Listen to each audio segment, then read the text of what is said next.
Now is 7:09, calling this meeting to order. I'm First Chair Tricia Luzon. I'm standing in for Mr. Daly tonight. Welcome back, everyone. Hope everyone had a great summer. Looking forward to a productive calendar board year. I'm now calling this meeting to order. And we can start with the committee report.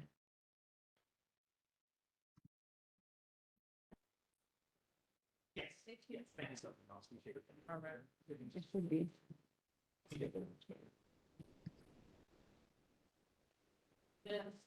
Okay. Is Mr. McCabe? Yeah, I don't think so. Budget? Okay. Okay, we can move on to commerce.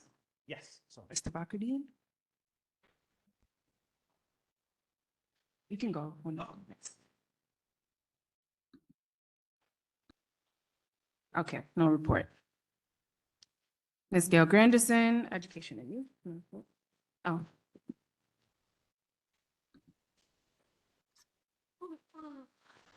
Good evening, everyone. Welcome back. Hope everyone had a great summer. So just want to give a quick rundown of June and August, the activities that the Youth and Education Committee held. So in June, we had our Spelling Bee, which was hosted in partnership with Chase Bank at the Utica and Church Avenue branch. It was supported, event support was provided by Mr. Usher Cunningham, who is a former board member, but now works for JP Morgan Chase and Community Relations in this community. And Chase also gave us some backpacks. So the, sorry, gift and prizes that the kids received were laptops, tablets, and Beat earbuds were awarded to the winners. I just want to give appreciation to all the students who participated and to their parents, and a special applause to the following winners. They're not here tonight, but I wanted to mention them publicly. Adrian Lewison from PS 235, Dylan Bellany, Canarsie Middle School, Andrew Rador, Abigail Grant, Amara Rador, Christopher Dragin, and Matthew Grant from PS 235. So please give a round of applause for these kids. They were so great. I also want to recognize all of the committee members, board members who came out, who donated, and were there. If you're there, just stand quickly so we can give a quick woo-hoo to you. Thank you. Yes, I see the short hand raises. And then on August 7th, in Pratigate Park, we had youth happening. It was a really great day, strong participation from camps and community organizations. And I want to acknowledge all of our committee members and board members for volunteering and donating. If you're here, stand, raise your hand. I thank you. I appreciate you.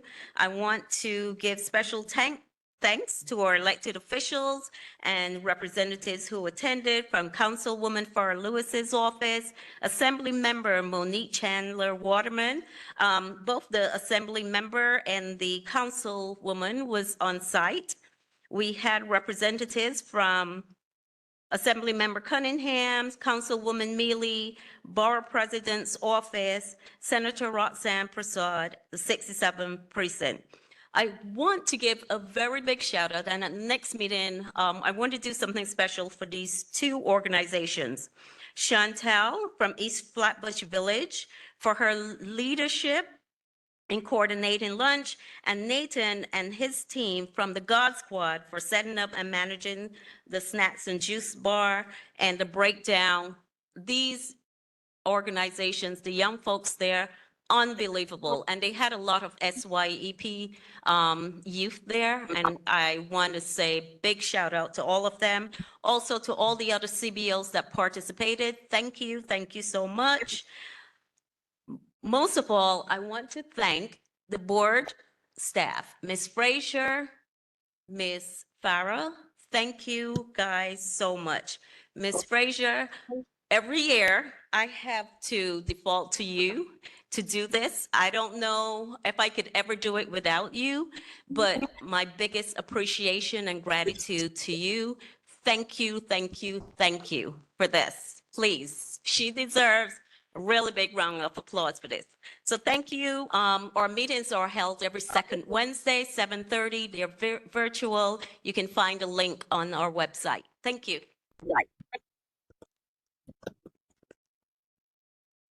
Thank you, Ms. Grandison. Dr. Carol Renaud, Housing and Block Association. Land use zoning, quantitative, right? Oh. Let's see. No. Yes. Sorry, Dr. Good evening, everyone. Thank you so much. Life of a public school teacher. I'm running in and out. I'm going to be short and sweet because I know we have important business via Habitat for Humanity and a few of the other public people that will be presenting. But I just want to extend my thanks to the community. Over the summer, we were able to engage with community residents via 20 different block parties that we attended. The hospitality, what you want to hear from us, what you're willing to do with us. We hope that you start attending the meetings and we hope that you hold us accountable. So we truly appreciate what you did over the summer. At some of these block parties, block parties are so important. There were cancer screenings, there were breast cancer awareness that I saw. There were literacy information being shared. So please continue to do this for the community. The Housing and Block Association, our meetings are held every first Wednesday. The next meeting will be October 1st. We encourage you to engage with us online. Please contact the community board if we don't have your email address.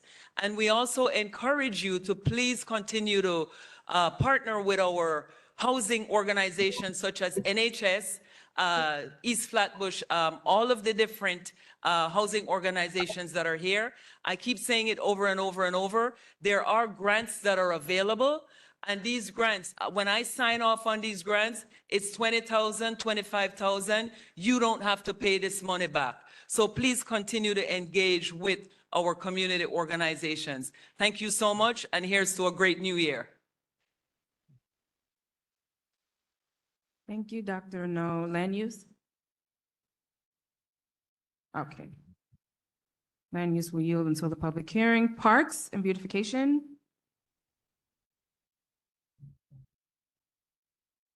Public safety and transportation? Sanitation, environmental? Social services? No. Personnel? No report. No report for bylaws. Postal service? There are no reports. Okay. No report. Communications?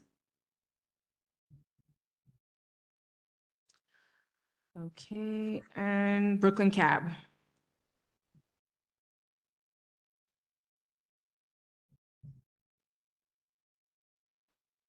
Okay.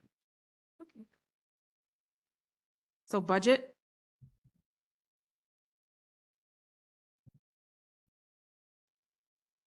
Good evening, everyone. My name is Noshin Farah. I'm the Assistant District Manager for Community Board 17.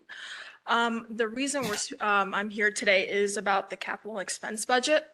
A lot of you guys should be familiar, especially our board members, because I've done this for like 5 months already. So now let's move on to the presentations. Okay. This should look familiar to you guys. So we have already completed informing the public about this process, and we also collected a lot of submissions from members of the public. We have received over 200 submissions, so congratulations to all of you guys.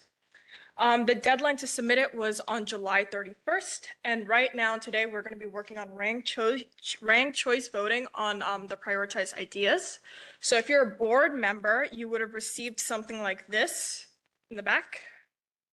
right? And if you don't have it, I would implore you to go back to Ms. Frazier and grab a copy. So the way this works, it's actually not that crazy. Let's turn to the back. ACS, for example. This is ACS expense. So what you're going to do is you're going to read the three options here and you're going to rate it 1, 2, 3 based on priority.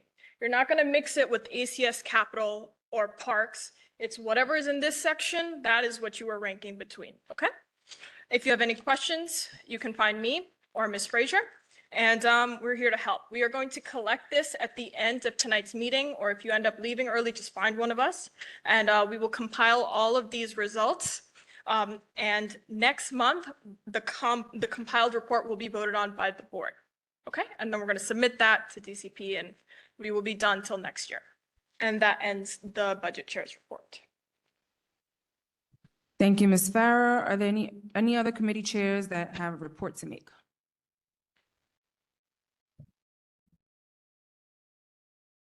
Okay, we can move on to the chairperson's report. Is Mr. Daly online?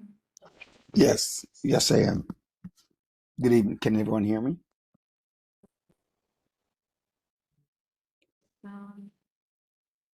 First Vice Chair Lewis, can you guys hear me? We're fixing the sound. 1 second. No, they can't hear you. Stand by, Chair Daly. Can you try speaking again? Good morning. How are you? We can hear you. Okay. All right. So good morning, everyone. Well, good evening, everyone. Excited to take this opportunity out to greet the community and greet all of the community members. Wish I can see all of you that's out there enjoying our first meeting, and hopefully this is not your last. And we plan to be present and available for our community. Just want to take a moment and thank you. I want to thank First Vice Chair Lewis for stepping in today for me.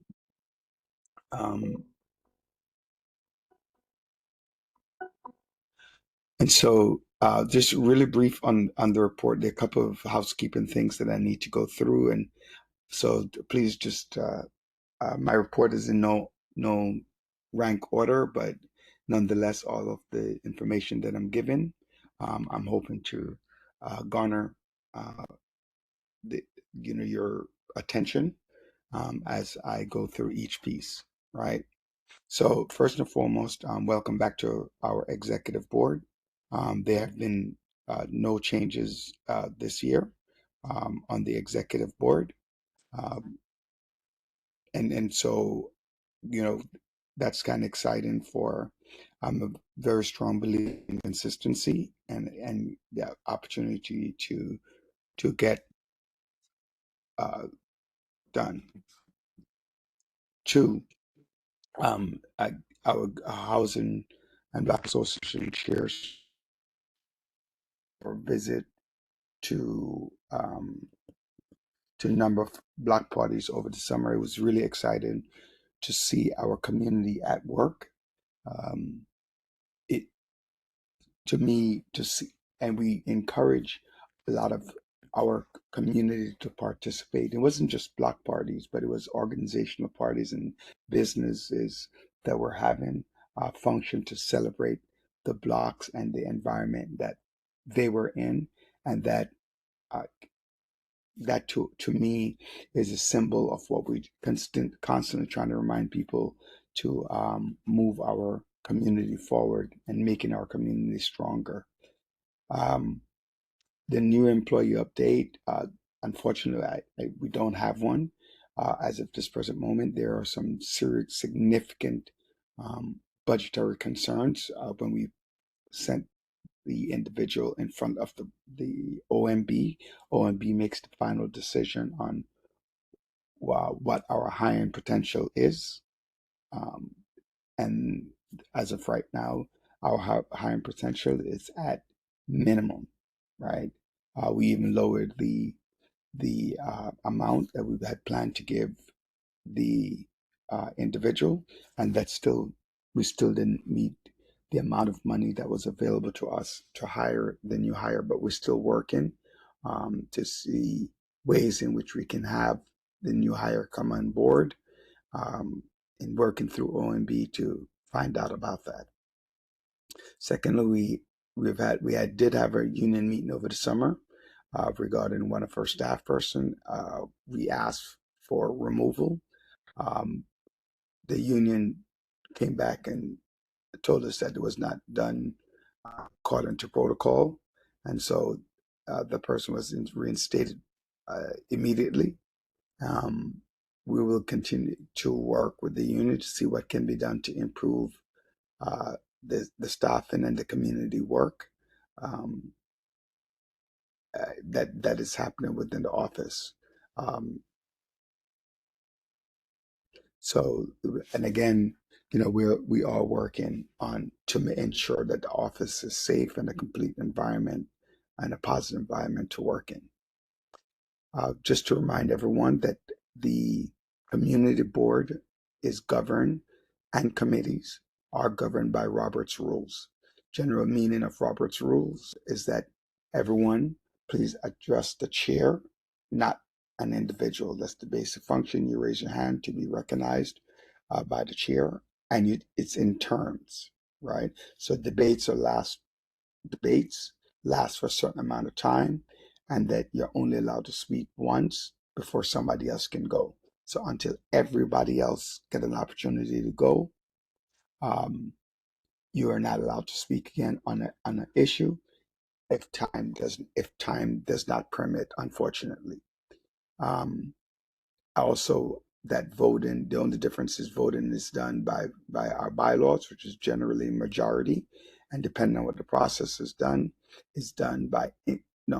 by individual voting. At any point, you can ask for different forms of the rules, not different forms, but different understanding of the rules during any debate or any conversation.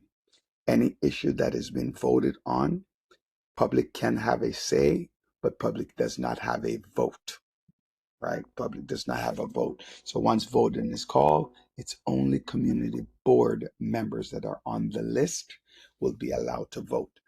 I encourage community session. I encourage that the community comes out and voice their opinion on issues that they feel very strongly about, either negatively or positively. Commendation, whatever the case is, but they need to come out and do that. Tonight we'll be having a vote for secretary, as our secretary currently is IA, and we'll be voting on that position this evening. Gail Grandison has been our interim acting secretary over the last couple of months, including the summer, and she's been doing a good job. I really support. Hopefully, she will consider throwing her name, or somebody will consider putting her name in the hat to join. Oh, one more thing while I'm here, because I'm actually here virtually. As board members, you're only allowed to vote in person, and there cannot be any proxy voting, and you cannot vote virtually. So attendance is only taken positively is if you're sitting in the seat. So even though I'm giving my chairperson's report from behind the computer, I'm technically not present to vote on anything that comes to us through public hearing. I can participate in the conversation, but I cannot vote on anything during the voting session. As also community board members and committee members, when you are voting on an issue, please note that if there's any form of conflict of interest, you must recuse yourself from that vote. It doesn't affect a quorum for that vote, but it does affect the vote. So if somebody has conflict of interest, and if you want to find out what that is, just shoot me an email. Or if you're not sure, just ask a question before a vote to confirm whether or not there's some level of conflict of interest. the vote is now null and void. No matter what the vote is, it is now, that vote is illegal. You cannot vote on an issue that you have, and you can be removed from the board and from a committee from voting on an issue that is of conflict of interest. I just want to be very clear that the city frowns deeply on conflict of interest. Okay, so starting this year, within the bylaws, it does give the chairperson of the board the right to add or subtract somebody from a committee. Please note that no one will be allowed to be just sign up for a committee and just be on the committee. You must be participatory in the committee. So there are things that you'll need to do to become part of a committee, which includes the most important, to have shown up over a period of time and not just adding, filling out the form and then saying I'm a committee member and not showing up to committee at all. The number of committees with like 30, 40, 50 people. And at a meeting, we only have 10, 12, 15, which then obviously affects that. So I would ask Ms. Farah to kind of give a brief review of the new procedures, some of the new procedures to join in a committee when it comes up. I encourage strongly partnerships and sponsorships within the board and the board activities. If you know you're having something, please feel free to collaborate with the board. Ensure that you leave all the flyers in the back. Make sure that either Ms. Farah or Ms. Frazier get a copy of your event, or our communications chair, Ms. Nicole Julius, get a copy of this event so that we could put it up on our website. Vice versa, whatever community opportunities we're having, please ensure that you let your constituents know that we're having these events so we both work together to move the community forward. Speaking of which, I am not available over the next few days. Unfortunately, my cell phone is gone, so I don't have a cell phone. So anybody need to reach me, you have to do it by email. And my email is chairperson@cb17.org.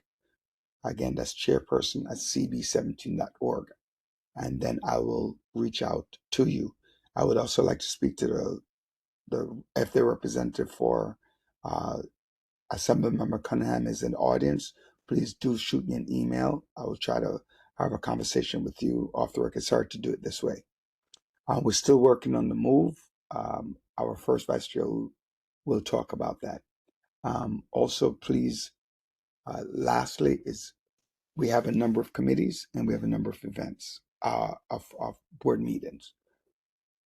One of our big events is October 18th. I'm not sure if the second vice chair is there yet. I know she did not give a report, and I'm on a different screen, so I cannot see. But we have a major event on October 18th. If she's not there at some point, by the end of my report, or by the end of the district manager report, I'll come back and talk about that. But please come out, support our other committees, support our event, ask questions, and be responsible for our own community.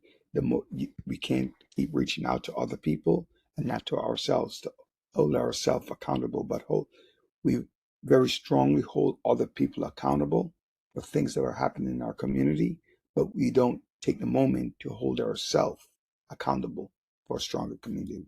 With that, thank you very much, First Vice Chair, and I yield back the floor. Thank you.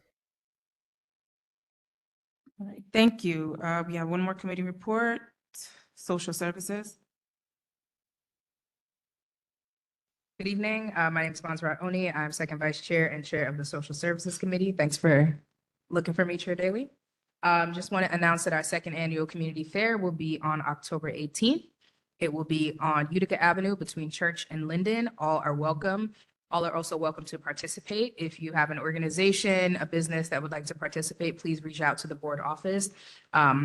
We'd like as much participation as possible. This is for the entire community. It's not just the Social Services Committee. It is all committees and all nonprofits. If any nonprofits are interested in partnering and co-sponsoring the event, please see me afterwards and we can discuss.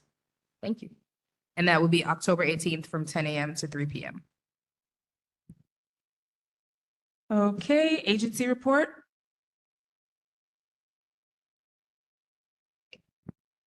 Good evening, everyone. So for those of you that are representing an agency this evening or organizational update, you may please line up on the side here so that you can take your place at the podium to make an announcement. Just a reminder, you have up to 3 minutes to offer an update to the board/community. I am Melanie Wilkerson, Sergeant at Arms, here to guide for time. Looks like we have NYPD first. You can come up to the podium. Sorry.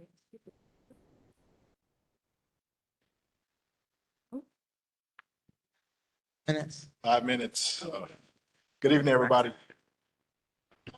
Captain Pierre, I'm the EXO Executive Officer in the 6-7 Precinct.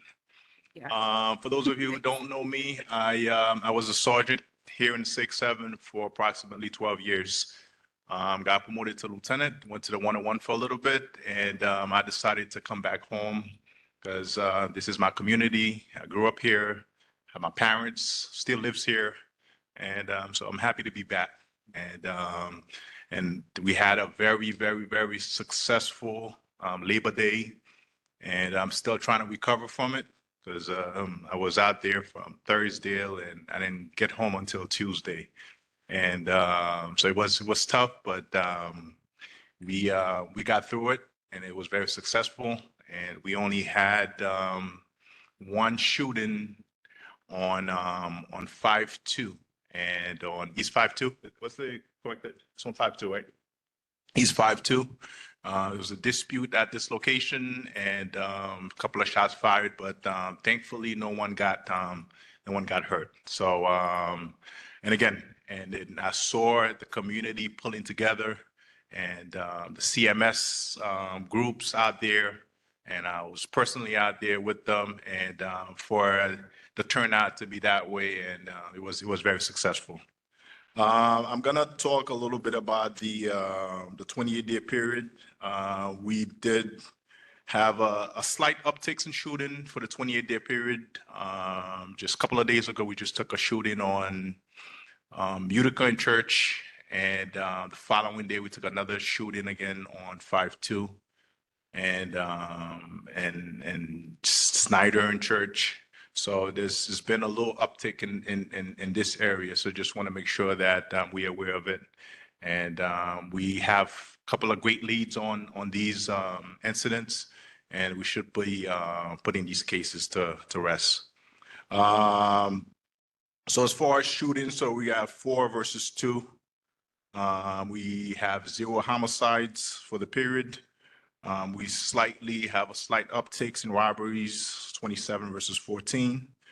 Felony assaults, we're down 27% felony assaults, 61 versus 83. And down 7% in burglaries. And slightly up in grand larceny, 62 versus 46. We do have a couple of robbery patterns that concentrating mostly in Sector David. So we have the perpetrators are approaching victims, displaying a knife, and we move in electric. They are approaching on the scooters, and so they're actually taking it's mostly juveniles, and so we just got to make sure that we're aware of what's going on in that area. Lastly, we have the grand larceny patterns. It's mostly targeting elderlies. So you do have like a group of subjects, they're approaching the elderlies, they're creating some type of distraction, and they're removing jewelry from them. So just got to make sure that we know what's going on in these areas, where they're targeting these elderlies, and what we're doing as well. We're just making sure that we have our FTUs on these posts. And also we have the mobile full force. I'm not sure if you've seen them out there. We mobilized them from different commands and they come to 6-7. We put them in our zones and to addressing these crimes. Lastly, I have my quality of life teams out there. We just recently created the Q teams. And so what we're doing differently is we're prioritizing our with the Q teams where the complaints are happening, and this is where we want them to actually be to address these conditions. So now they'll be here to take some questions and also to have their phone numbers, so you can reach out to them at any time. And I know sometimes that we can be up and taking a lot of crimes off the street. And now let's just say if you have maybe a car that's been parked on your driveway or maybe taking spots that they're not supposed to, and you need somebody to actually come in and help you. And so that's why we're creating the quality of life team to make sure they address these conditions. So I'll be here for a little bit. If anyone has any questions for me, concerns, and don't hesitate. Thank you. We can take 2 questions. Ma'am, come up to the mic. No. I did? Okay. I wanted to talk about cars that's being parked. Good night, everyone. I'm sorry. You answered one of my questions. I'm sorry. Oh, hi, my name is Natasha. I'm trying to be the block president of East 35th. And I just spoke to your guys back there about 2 cars I need to be removed. Can I ask y'all a questions about what are we doing about, because every morning I come out on my block, the alternate side parking, that's a big problem for me. Now, I understand, I used to work in a hospital, so trust me, I'm a very understanding person. But when my sweeper didn't come up my block yet and you're parking your car, that's a big problem. And there's a building that's been empty for about 15 years. That's another place they could have been parking. So the parking, what are y'all doing about that? It's getting ridiculous. 34th, don't move. 35th between Linden and Lenox, they don't move at all. And now they starting to come down my block. But I'm going to say this. They do be nice to me when I say move, but some of them don't move. I be like, can you please move so my sweeper can come up my block so my homeowners won't get tickets? I'm fighting for homeowners. That's me. That's my community. So what I do on my block, but not everybody gonna do that. I blow my whole block. I clean my block. But 34th is not being cleaned, so I need to know what's going on, please. Okay, so before you came down here, you said you spoke to the officers, right? About my cars that I need to move. You have their contact number. I sure do. All right, so that's precisely the reason why we have the Q team. In addition to that too, I know parking has been an issue for a very long time. We've towed 263 vehicles off different blocks. They a lot of times, so they just park there. They're doing, they don't have plates. They just leave the cars unattended. So it is definitely not a good thing for, especially if you live on that block. So we've towed 263. So we have our partners we reach out to, and then we do an operation to actually solve that problem. So, but I'm glad that you got the information. So I'll follow up with them just to make sure that situation is. Oh, you don't need to trust me. I'll follow because he knows me. And I'm sure there's some people in here who have seen me before. When it comes to my community, I'm fighting for my community. I've been living in this community since 1988. So this is my community. So I'm fighting for it. And I got it. You got to go to work. But guess what? My block needs to be clean also. Thank you. I appreciate it. You're welcome. Any more questions? Come up to the mic, please.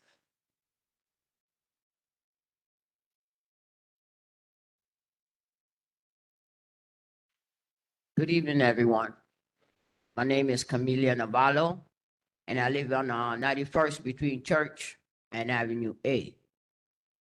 There's one, two, or a couple people putting cones holding spots on the street. I've put in a report. On September 1st, there was a big altercation on the block because of these cones. It had nothing to do with me, but then it came across to my house. The person that places these cones confronted me. And I'm not gonna fight a male because he always jumping in females' faces. So trying to be the president of the block association, I'm trying to avoid somebody from getting killed on that block, because that's where it's going. That is exactly where that is going. I don't know if they don't listen to the news or not, because this is what's going on. Yeah, well, definitely don't want you to confront anyone when it comes to these kind of situation. All right, so I'm glad you're here. And again, so what I'll do is, you said on 9-1 between Church and what? 91st between Church and Avenue A. And Avenue A. If you Okay, go over there right now, you see them cones placed out there. okay. Anybody move the cones and put them on the sidewalk to park, he jumps up in people's faces. Okay. All right, so I'm gonna assign that to my Q team, and they'll definitely get back to me on that. So, And the same situation with the ladies talking about these non-homeowners parking these cars, and we need the sweepers to sweep in front of our house. Same thing. We're having the same problem. Then we have the Burger King. They don't want to clean up their property. We have a daycare that has been abandoned for like 6, 7 years. The grass is about this high. Nobody's cleaning up. and Paul, so another thing is sanitation too. They play an important role in that too. So we got to make sure that sanitation is aware of what's going on your block. And and again, so we'll do our part, but our partners they have a role to play in that situation as well. Oh, I'm doing my part. I keep calling 311. If you see something and you don't like it, call 311. And again, do not confront anybody. All right. So. All right, thank you. All right. Thank you, everybody. Any other agencies?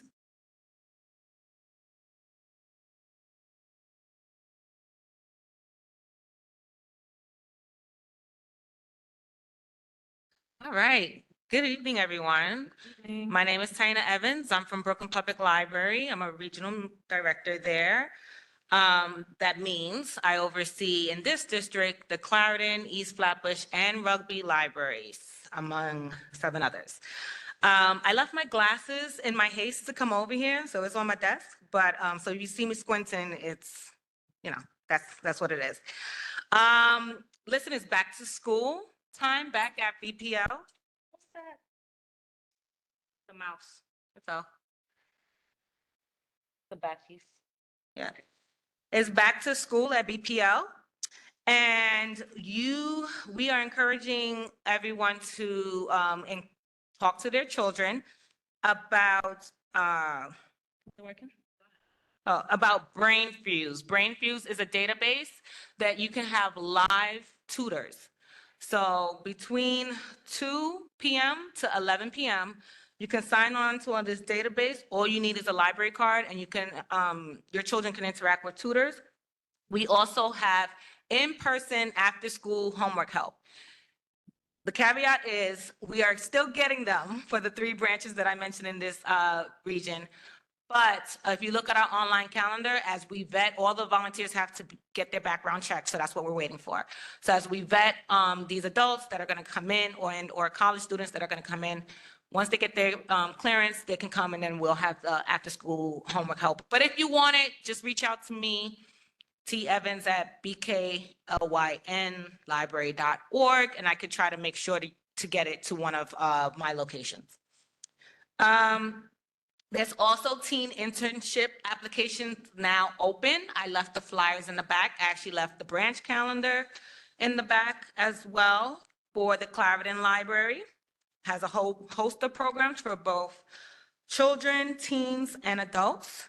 But the one that they particularly wanted me to highlight was a grant-funded program for middle school making spaces, maker spaces. And that's starting for September 16th on Tuesdays. The rugby library wanted me to highlight their arts and craft this Saturday. They just had steel pan with, I just saw Alton Tropical Fete. So that was, oh, there you go. It was really, really fun and successful. So they're always doing programs over there. And East Flatbush, I believe, is doing constituent service. I do want to thank Councilmember Farah Lewis for funding a next series of photography workshop that will be happening in January for high schoolers. And with that, I will just conclude by saying, if you haven't had an opportunity, please check the Central Library for the summer exhibition of Tova Jemison, The Moomins. It ends September 30th, and then we're gonna have another exhibit. I also left summer reading packets, so if any of your children or students that you know are trying to catch up on reading assignments, we have a bunch of books that we can give away and we have available. So again, my name is Tana Evans from Brooklyn Public Library. Thank you, CB17, and welcome back for your community board year. Thank you. District Manager's report.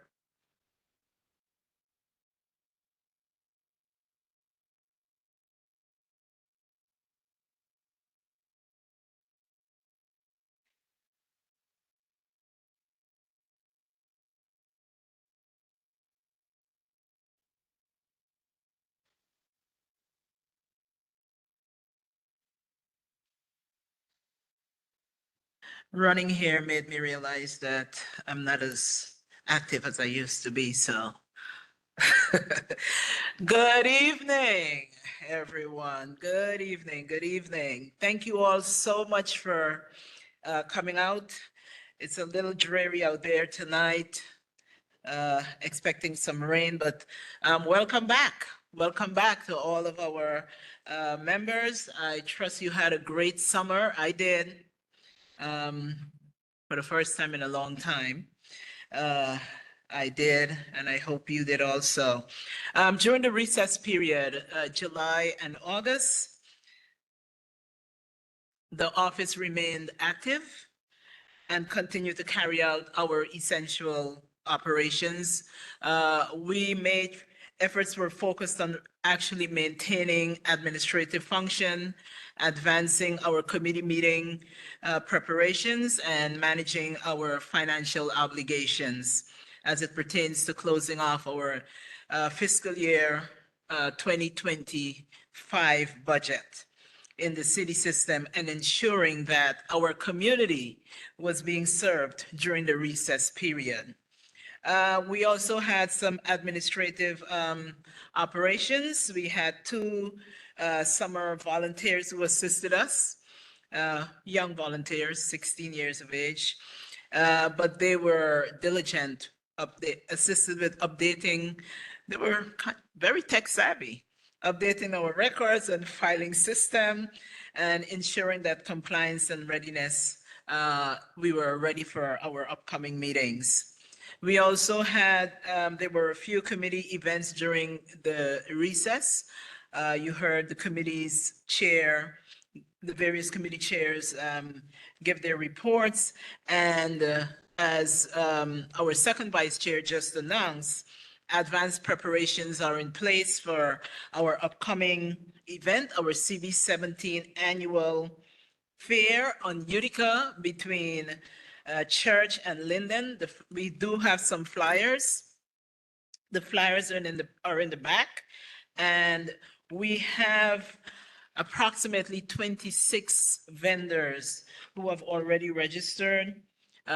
We've already filed our paperwork with the precinct and street activity permit. It's always a great event. We have a DJ.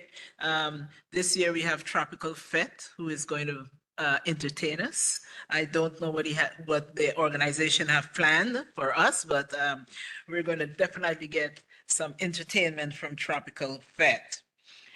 We worked on our expenditure records, our vendors' payment. We also completed our audit with the Comptroller's Office, and we conducted a budget forecast. The chairperson spoke about it, looking at our expenditure for fiscal year 26, which we are in right now, according to the city calendar. And I know that the Assistant District Manager and the Chair of the Budget Committee, Mr. McCabe, they have been working diligently on our capital and expense budget, which is separate from our internal budget. So we continue our outreach in terms of communication with the community. Are you receiving our newsletter? I mean, listen, we have one of the most popular newsletter in East Flatbush, and I hope that you're getting it. Well read, the ADM is doing a phenomenal job. And if you're not receiving it, please meet me in the back, add your name, or call the board's office and add your email to the mailing list. Really lots and lots of information. If you have an event, feel free to share it with us and we will add it to our newsletter. Okay, so you can meet me in the back, and that ends my report. I also would like to call the ADM to give you a little update on our committee membership. As you heard the chairperson said, we had to make some changes, and changes sometimes is necessary. So Ms. Farah, please come and talk a little bit about the committee membership and the importance of committee members attending these meetings to give a quorum so that when we get here to the general board, we know exactly how to vote. Thank you. And thank you so much again for being here. You are appreciated. Thank you. Hello again. So once again, my name is Noshin Farah. I'm the Assistant District Manager for CB17. So due to the lack of quorum, the requirements to become a committee member have been updated. So before you would just fill out a form, you've probably seen the physical copy or filled it out on our website. That has caused a lot of issues with getting quorums within our committees. We have a lot of people, especially during events, who register to be a part of our committees and then they don't show up. It's unfortunate. I'm not going to say which committee. We have a committee that had almost 80 registrations, and then the actual attendance was close to like 15, 20. So to combat that, moving forward, the following requirements will apply for anyone interested in becoming a committee member. You must have attended 2 meetings of that committee within the last 4 months. There's going to be an updated form on our website where there is an included section where committee members who are interested need to write a short statement as to why they would like to join the committee. It's only 200 words. And after that, they enter a probationary period in which the chair of the committee has to make a determination on the application within the next 60 to 90 days. During this probationary period, they must maintain regular attendance without missing 3 meetings in a row, but they cannot vote during the probationary period. After the chair makes a determination and the person is informed if they've been selected for the committee, they have voting rights. More information about this update will be shared to our chairs and to our committee members. If you are currently a committee member and you are in good standing with your committee, you attend all the meetings, you participate, this doesn't really apply to you. This applies to people who are newcomers or don't attend regularly. Do we have any questions? Fantastic. Thank you so much. And if you have any questions, come to the mic, please, and introduce yourself.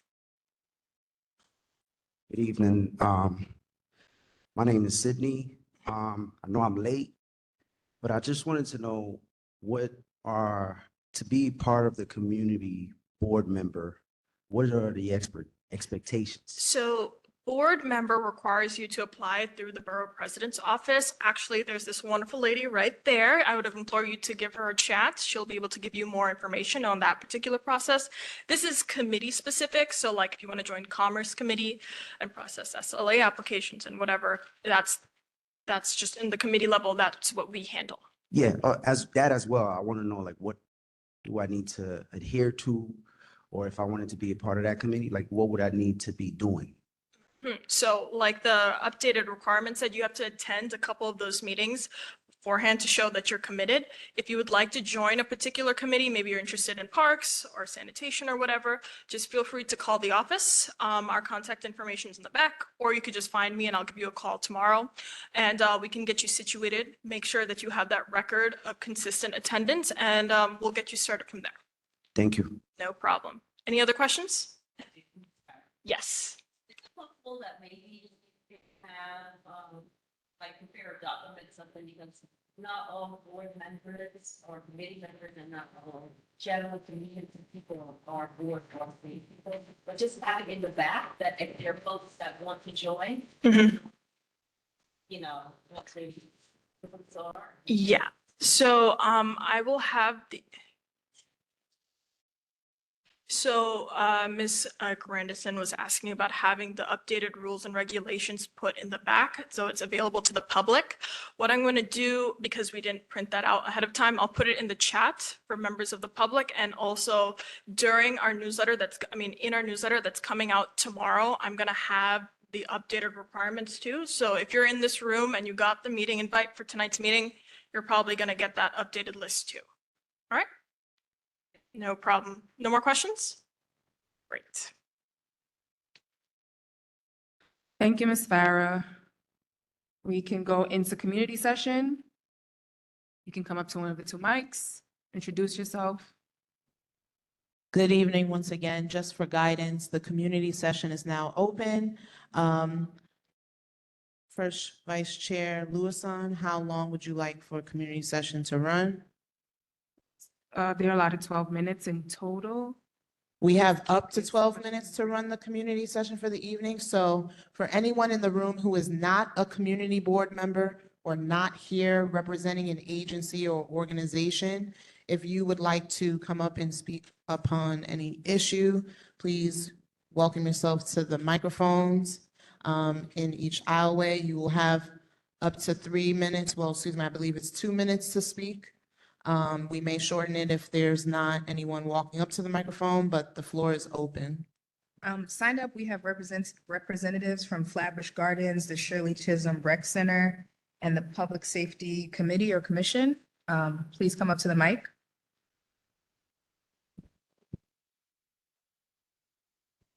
Anybody here from Shirley Chisholm Rec Center? Please come up. And if you're here representing Flatbush Gardens, looks like Adora Levizar? No?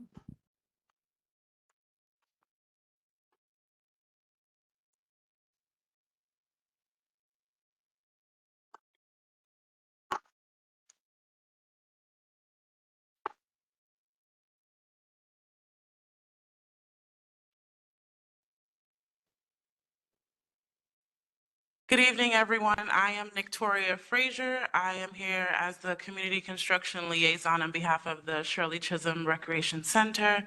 Welcome back from summer recess. I hope that everyone had a wonderful summer. I don't have any significant update aside from the fact that we will have a date soon in terms of opening. We're really, really close, and I'm super excited for everything that I've seen. This project is near and dear to my heart as I am a fourth generation Brooklyn girl, and I adore my city.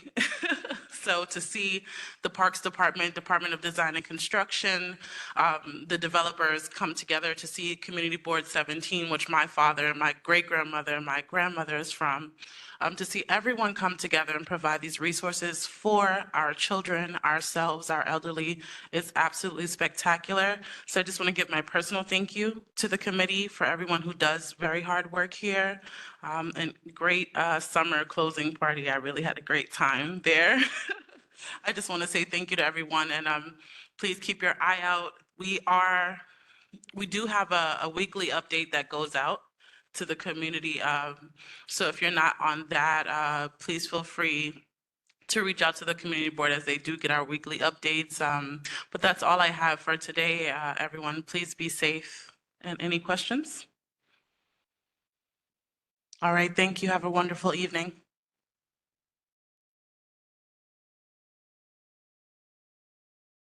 Any other community session? This is time for nonprofits to speak, concerned communities, members. If not, we're gonna move on to the legislative session. Okay, so moving on to the legislative session, sorry. Okay. I want to go in order of sign up. So the Brooklyn Borough President's office and then Farrah Lewis's office. And then after that would be Monique Chandler Waterman, representative from those offices. Online, we have one online. Thank you.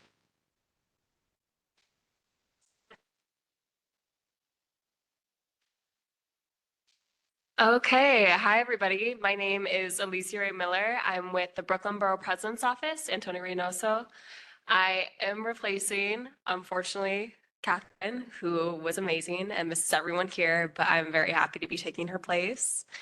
I have a few updates to give from Borough Hall, but first wanted to welcome everybody back to session. And if there's any new members here, also welcome. So glad that you're here and excited to see you tomorrow at the community board orientation for new members. So please say hi afterwards or tomorrow if you are new. And some updates. So during the summer and throughout the whole year, our team has been really hard at working at releasing an updated version of the comprehensive plan for Brooklyn.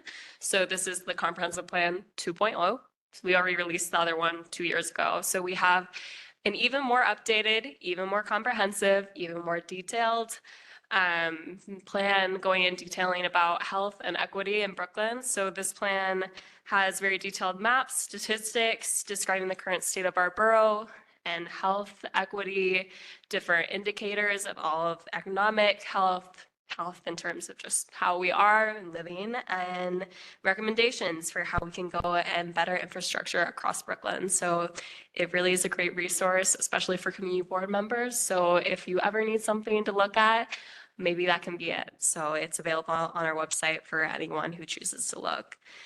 And we also, in fun news, are having a pin competition for redesigning the Brooklyn pin. So if anyone has ever seen it before, there's our classic Brooklyn pin, which you can see more in our flyer in the back. That was designed by Marty Markowitz for Brooklyn Pride. And we are redesigning it. We had it started off with a fashion designer who has like a fun Brooklyn one. And if you would like to redesign it, you can. You have a month. It's due September 30th. And if you have any creative students, children, cousins, family members, yourself, please submit. And then 2 upcoming events that we have. There's a back to school event this Saturday. That's in partnership with many of the elected officials' offices here and community organizations. If you have any children, any students in your life, please let them know. We would love to see you there. It's in Canarsie, so a little bit of a commute, but still well worth showing up to. So this is the flyer if you want to pick it up.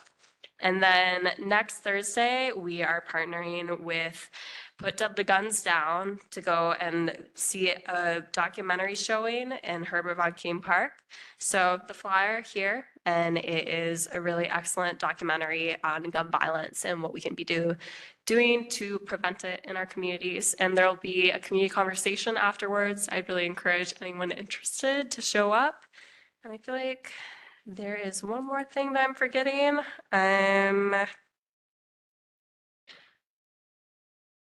That's all for me. Thank you guys so much and happy start to the new session.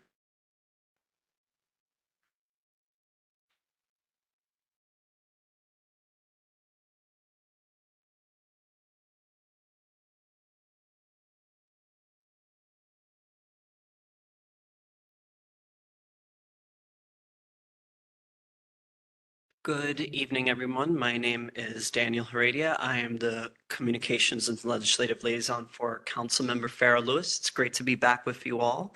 And thank you, Chair Daly. I know you're remote, but for the opportunity to speak on her behalf this evening. So just want to go over a couple things that we've done over the summer. There's a long list, but I'll try to keep it brief. Mainly is that obviously folks know that the budget passed. So just as a quick recap, the budget is something Councilmember Lewis fought very hard for as we were facing a lot of cuts in municipal government, and we got a lot of big priorities done, especially for this community, mainly the restoration of 7-day library service. We're very happy to make sure that we have that at Clarendon Rugby libraries in the district. We have more funding for CUNY, and especially we have more funding for sanitation services in the district. What does that mean? A lot of what folks came to our office complaining about was things not being done. Illegal dumping in many places, illegal dumping in our parks. Luckily, this year we were able to get over $200,000 for new cameras in specific locations, Utica and Farragut, Glenwood Road, Albany, more spots in the district that we've seen chronic illegal dumping. We also restored $30 million in lot clearing, which is a specific thing that we get to make sure we clear out specific lots that no private property owner will manage. As an example, I brought a couple handouts to leave in the back. We were able to get the Kings Highway malls finally fully cleared all the way from Church down to Farragut, which has been a major issue that we've had. DSNY will clean CB18's portion of the corridor, but this area often gets neglected. Finally, we were able to get that done this year, and we're going to continue getting on DSNY to make sure that we keep those improvements in our community. Also, we have a number of youth initiatives that we were able to fund. I appreciate Taina mentioning the teen photography program that we have at Clarendon Road. That is a major investment that we're doing in partnership with Brick Media Arts. So if you have family members that are interested in other youth programs that we're having there, please let our office know and we'll be able to let you know. Also at Shirley Chisholm, we funded $600,000 for a brand new swim program that we are having in numerous sites in the district, one at Brooklyn College, one that will be at the Shirley Chisholm Rec Center when it opens. That's in honor of Elijah Chandler, who, as you know, died after drowning in the Rockaways last summer. So this is something that we want to make sure that our East Flatbush youth are getting involved in, and we want to make sure that you all have that information so you can get your youth in your communities signed up as well. So just a couple quick events that's coming up right now. We have our Community Paper Shredding Day that's happening on October 4th. That's going to be at Powdergate Park. We're doing in partnership with Verlots Committee Parks and Beautification because we want to beautify our areas. On the same day at the same park, we're also having our fitness event, Sweat Fet, in partnership with Hope for Pink, which we're funding. And we're doing this in partnership with Senator Parker to make sure our folks stay active. We have our fall senior concert that's happening this Friday at Amersfoort Park, just a little bit further south. And we also have our Elite Learners Youth Market, which is taking place every Saturday at Flatbush Junction because we know that folks in the community need access to fresh food. And in terms of just making sure that you all can stay in touch with our office, we have had some staffing shifts and we are hiring to make sure that we can ensure that we serve every part of the community. I'm still going to be here serving CB17. My colleague Sabrina covers CB18, and we are hiring new staff to make sure that CB14 gets covered as well. But if you have any specific questions, do not hesitate to call our office and make sure that if you are a chair of a committee and you would like a presentation or updates, please give us our office a couple weeks in advance to make sure that we can speak to your committee directly to get these problems solved. So on behalf of Councilmember Farah Lewis, I wish you all a beautiful evening and take care. Thank you. Dalton, do you want to yield to the Assembly member online? Okay, great. So Assembly Member Monique Chandler Waterman is online. All right. Hello, everyone. Welcome back. New York State Assemblywoman Monique Chandler Waterman, covering East Flatbush, parts of Canarsie, Brownsville, and Crown Heights. Sorry I couldn't be there with you in person, but as you heard, Dalton is there. Dalton Robinson, my office manager. I am in to the point of Daniel just said, I have a new chief of staff.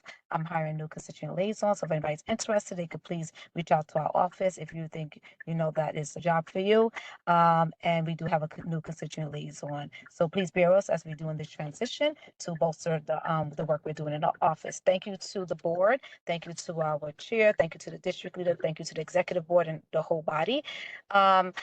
There's been a lot of incidents that's happened in our community relating to mass gun violence incidents and a string of shootings outside my office after having a mass gun violence briefing with over 100 electeds on the federal, state, and city level.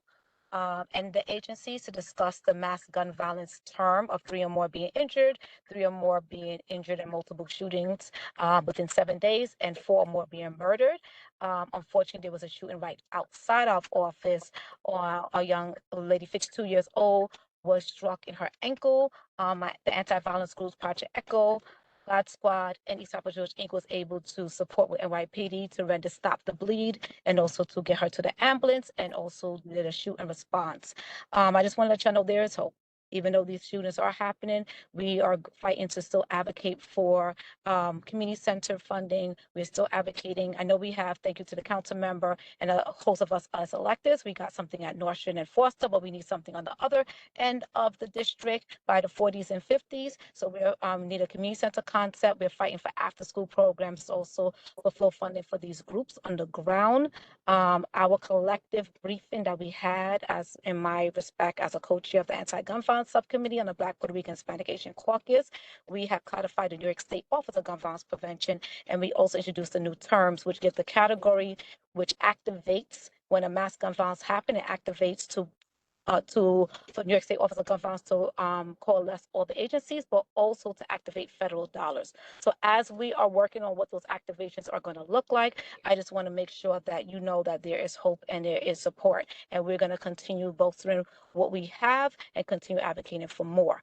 On Saturday, as we deal with the trauma and mental health in our district, Daniel Prude was a young man that was killed in Rochester while having a mental health crisis with a police-involved incident. We are recognizing Shahid Vassell, Dwayne Jr., those who have been killed in the same manner in our 6-7 precinct and beyond.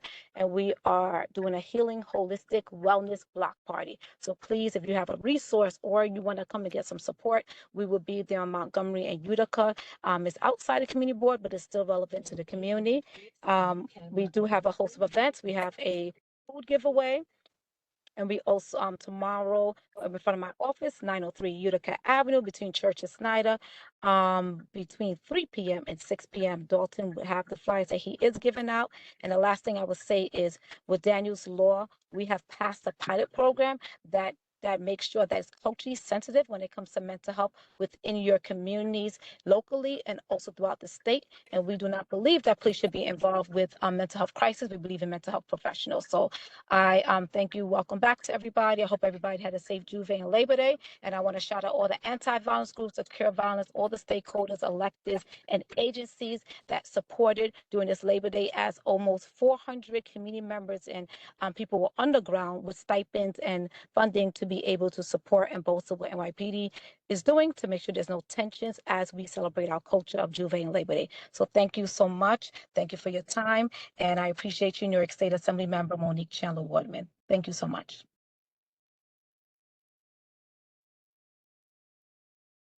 No, there's another online. We have 2 more in person.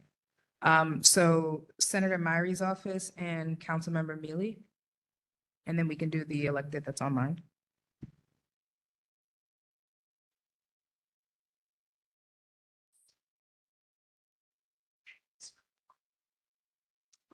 Good evening, everyone. Welcome back to this session of this year. I'm Godfrey Bayalama here on behalf of State Senator Zalno Myrie. I'm stepping in on behalf of my colleague Portia, who couldn't make it. We're crisscrossing the district today as we have several events. I used to be actually a rep at this board meetings years ago, but here today to just bring greetings on behalf of the senator. I don't have a ton to report in terms of events or activities. One major thing I would just reemphasize to the community is our major investment in this hospital, in this facility in SUNY Downsend, $1 billion investment in the continuity and perpetuity of this institution, which was a major win. Thanks to you, thanks to your advocacy. And this early this fall, we had an opportunity to celebrate with the hospital and the institution. We had a back to school event on September 6th, just as a way to start the school year and to thank the community. That was it in terms of updates I wanted to bring. My colleague Portia will be back next month for more updates on our office activities, whatnot. Thank you so much again, and see you soon.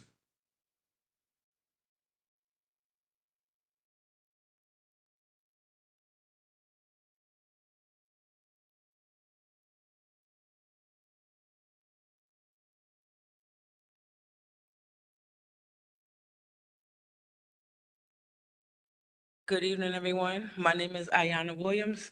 I'm the Chief of Staff for Councilmember Darlene Mealy of the 41st Councilmanic District. I'm going to keep it brief because I have quite a few things to share, so I'm not going to go over the summer. We did have a successful Youth Day block party, which we hold every year at Brevoort. We also had a gospel night, which was beautiful. Moving forward, now that it's September, kids are going back to school, things are starting to change, the weather's starting to change, but we have a few events coming up. Our normal events are still the same. On Mondays, we have 2 immigration attorneys that come to our office. If you call our office, you can make an appointment to see a CUNY attorney. That's 718-953-3097. On Tuesdays, we have a housing specialist that comes in that assists you with existing housing issues. And every second and fourth Wednesday, we have someone to come in to help people with Housing Connect as far as registering in the system and teaching them how to navigate the system to secure housing. As far as events goes, starting last week, actually, we have Boots on the Ground, where we're teaching people the line dance at Mount Ararat Senior Center. So that's Fridays from 2 to 3:30. The flyer's in the back. If you want to come join us, please do. It's a lot of fun.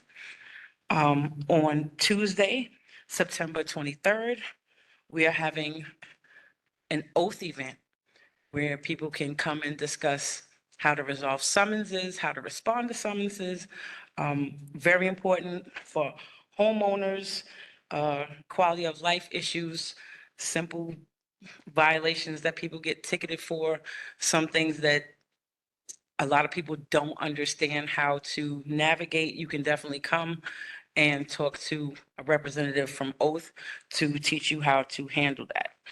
On Saturday, September 23rd, we're having our Community Advisory Board meeting, which we have the last weekend of every month. We will have the Q team present to explain their function in totality. And you'll also be able to address any issues that you have for yourself. On October 1st, we're going to have a shredding event, and that's going to be behind 629 Kingsborough 6 Walk, which is between Ralph and Dean. If you are familiar with that area, you can bring all the paper that you need to get rid of to secure your stuff from identity theft, old bills, anything that has personal information on it that you want to get rid of, things in bulk. It's not really for businesses, it's more for individuals, but the goal of the operation is to make sure that nobody is stealing your identity when you discard things. And that's it. Thank you. Thank you. We have someone from Senator Prasad's office or Senator Prasad online. Sure. Hi, good evening. Can you hear me? Yes. Hi, good evening, everyone. My name is Christine. I am Communications Coordinator for Senator Roxanne Prasad here in Canarsie at the 19th Senate District. I'm going to keep it short. We have a couple of events coming up that I want to note, which is our mobile office. That's on Wednesday, September 24th from 3 to 5 p.m. at Brookdale Hospital. That's 1 Brookdale Plaza. And again, that's from 3 to 5 p.m. And then also coming up, Senator Prasad is celebrating her 10th year as a New York State legislator, and she's having a celebration, and she wants everybody to come, including CB17 and everybody else in the community, to just show support and celebrate our lovely culture all across Brooklyn. And that's going to be on Sunday, September 28th from 3 p.m. to 6 p.m. Doors will open at 2. And that's going to be at South Shore High School Educational Complex. That's 6565 Flatlands Avenue. You do have to register. I did send you guys an email with the flyer to be put up. But if you are having difficulty with that, you can always call our office to register. And we'd love to have you there. And that's it from us. Thank you so much for having me. Thank you. Bye. Thank you so much. And Councilmember Joseph, did you want to share something? We're at the legislative session. Good timing, yeah. I can't help it, man. Come on.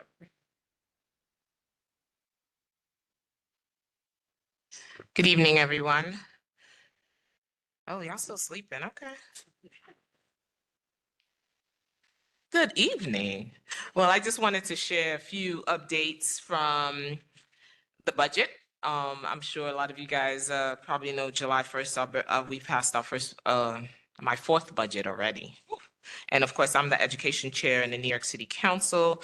Just wanted to highlight some stuff, some wins for our district, $2.5 million for school improvements, all in the district, $50,000 for arts and cultural institution projects, $1.4 million, 1.4 million for parks and community garden improvement projects, 128 trees in the district. Our district is heat vulnerable, so when I came in, not one single tree was planted in 10 years. So under my leadership so far, we've planted 1,000 trees and more to come. When it comes to health and hospital, I want to make sure that the services that we receive in the district, you remain here.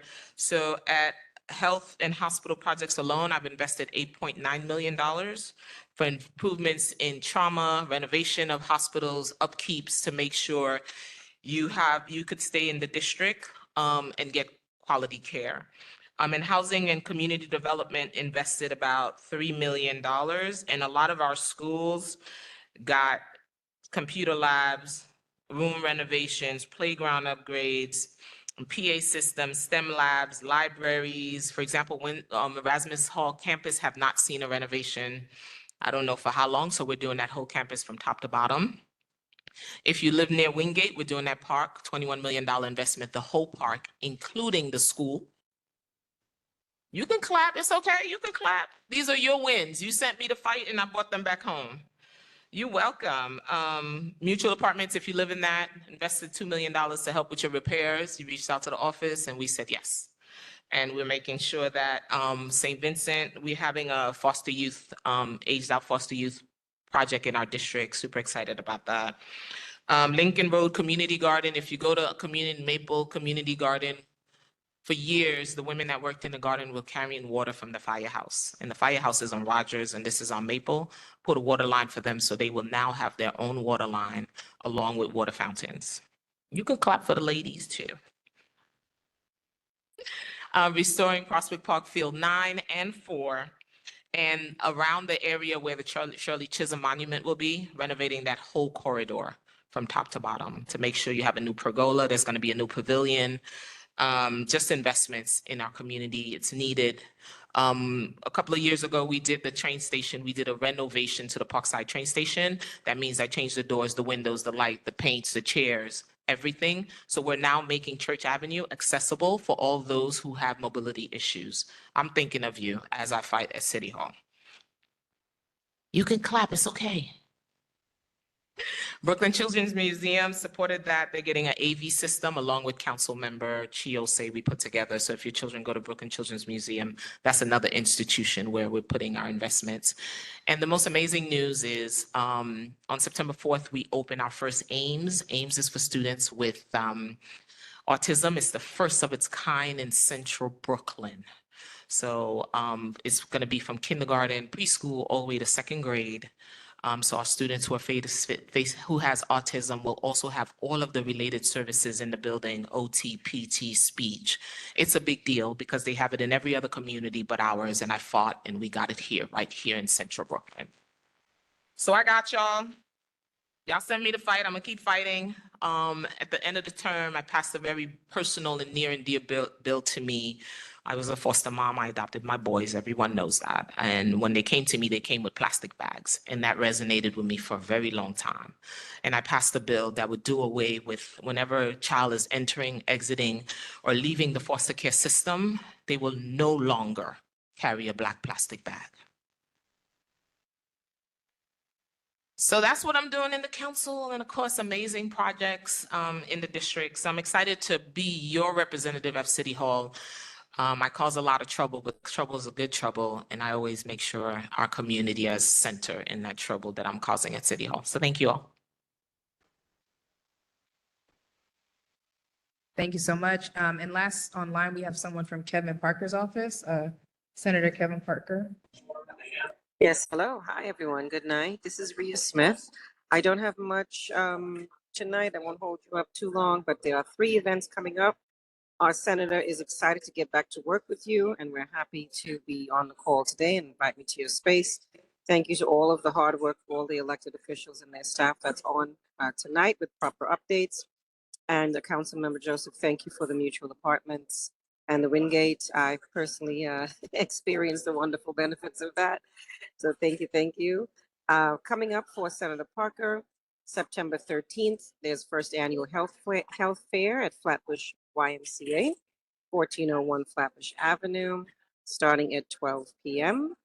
On September 27th, I think I put it in the chat, the New York Black College Expo at LIU College from 10 to 3 p.m. And that's on a Saturday.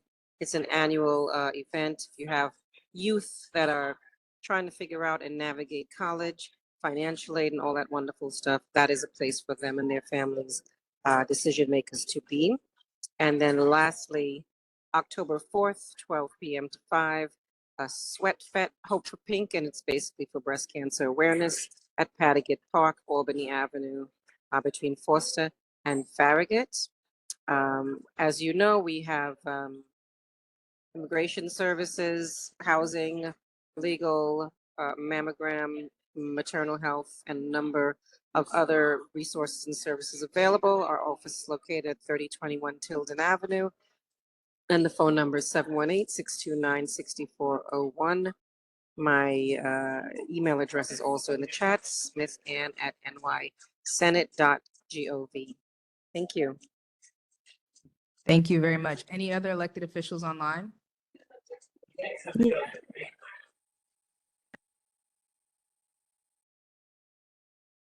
From the Brooklyn District Attorney's Office.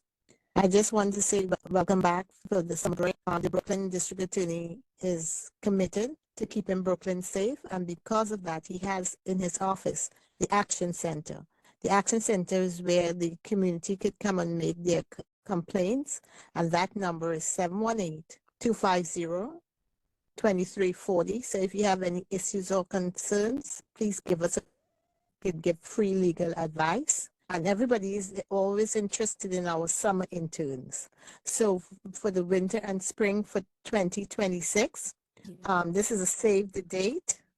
We are having our summer interns applications out. So you can give me a call. My number is 718-250-4877. And I can send you information on it. It's going to be February the 17th to the 20th. And the spring is in April 6th to the 10th. So looking forward for the community to give me a call to find about our summer interns. And the interns also get a little stipend. So give us a call. Thank you. Thank you. Could you please repeat which office you're with? The Brooklyn District Attorney's Office. Brooklyn District Attorney. Thank you so much. Yes. Thank you. So really quick, just want to thank all of our elected officials, both for coming to this meeting regularly and for the work that you do. You know, we really couldn't be this community without you all, and we really appreciate the representation. With that being said, just want to give a reminder, there is a general election on November 4th. Reminder, in these days, the election ends on Election Day. It begins October 25th with early voting. Please read your ballots, educate yourself as to what is on the ballot in your community, who is up for election, re-election. You know, often there are propositions and other issues that are really important. So just want to, again, thank our elected officials for the work you do for this community. And please remember to vote and tell people to vote, right? It's not just the people in this room. It's a little bit of preaching to the choir, but share with your communities and let them know how important it is. We're going to move on, but really quickly, just want to call up our representative from our host, SUNY Downstate, to give a quick update. It's all important stuff, but we appreciate Downstate for hosting us, so we want to make sure to give you a minute.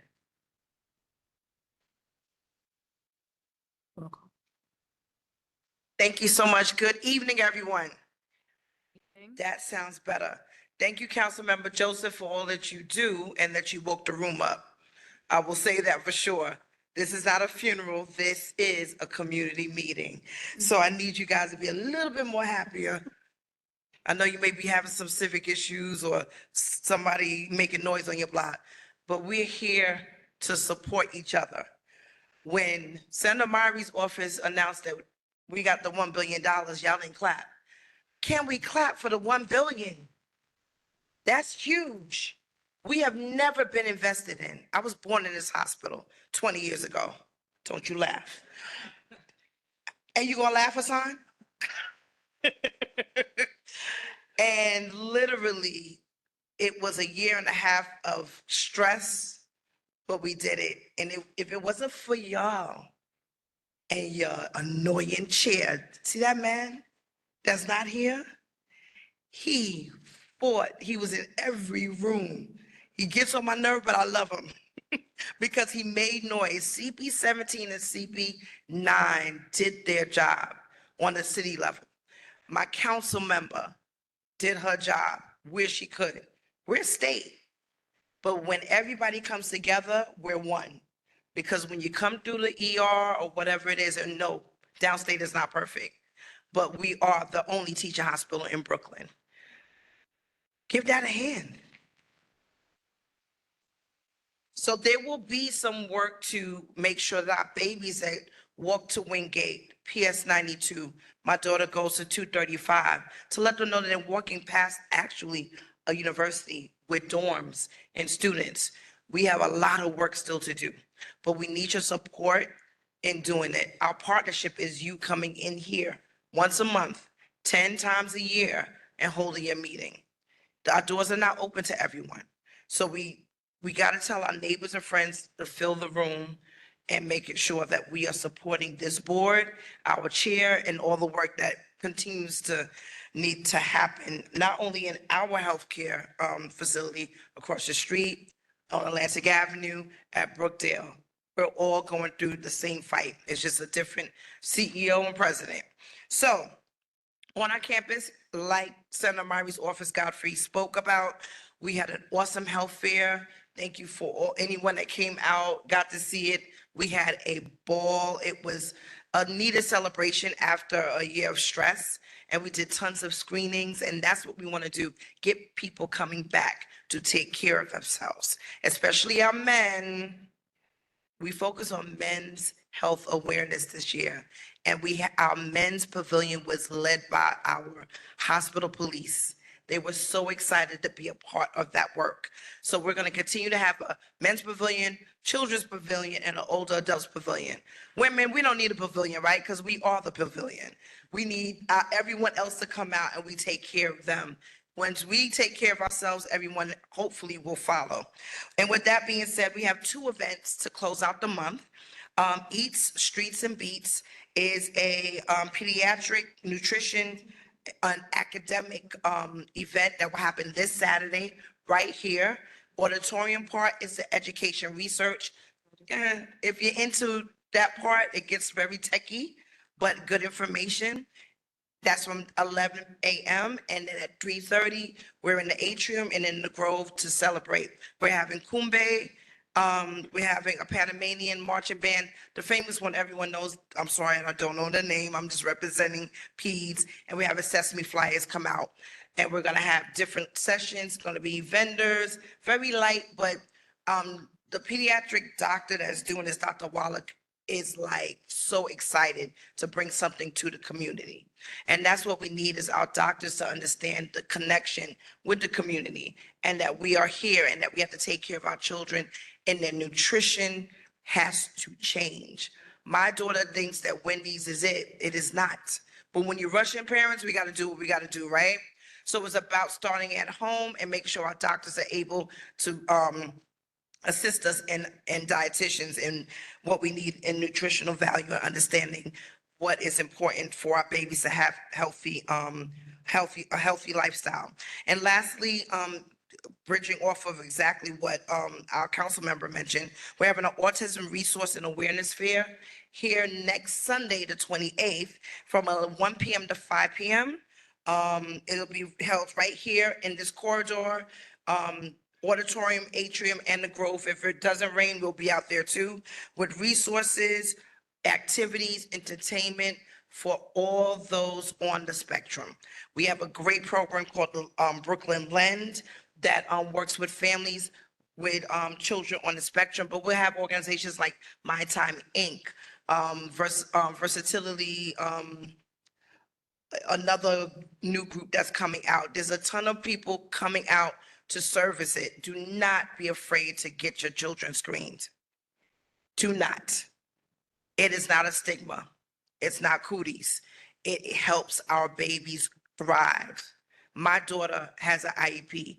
I made them give her IEP because she was a toddler going into 3K during COVID.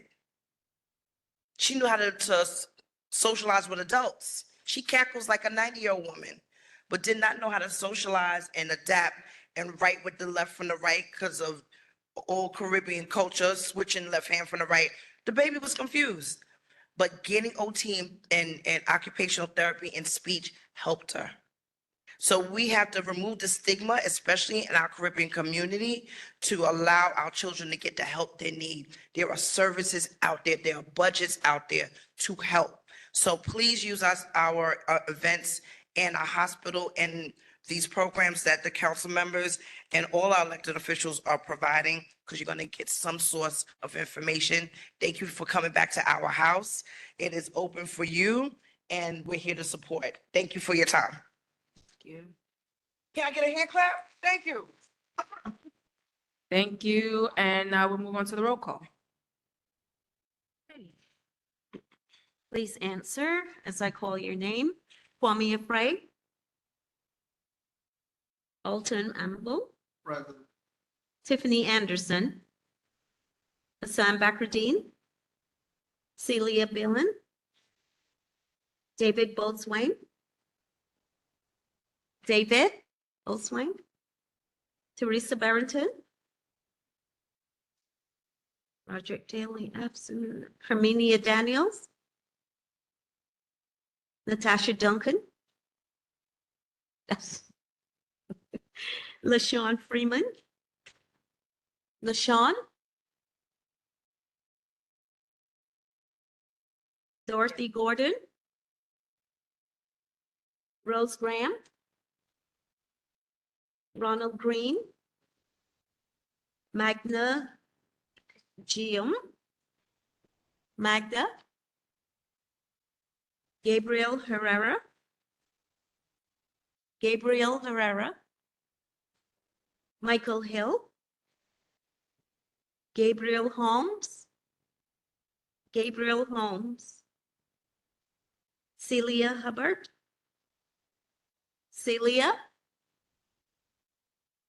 Kevin Jason. Kevin Jason. Afia John. Doris Jones. Doris Jones. Julius. Trisha Lewison. Present. Edith Mark.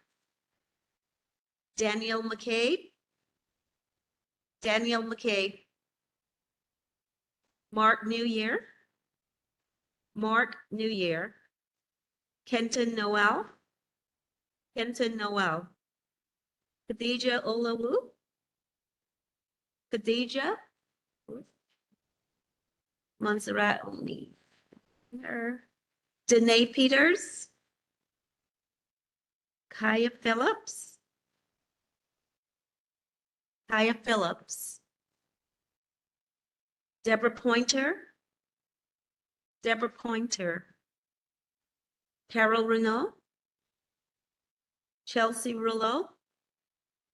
Ariana Savak. Kamara Swaby.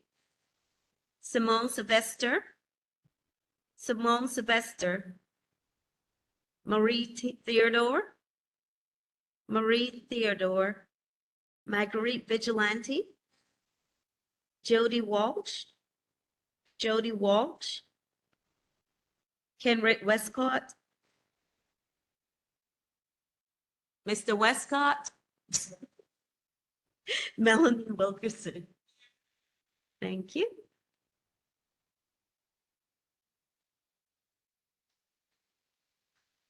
Just a quick announcement. Remember for community board members, the capital and expense budget for fiscal year 27 is due tonight. So please rank each section separately before you leave and hand it to Ms. Farah in the back.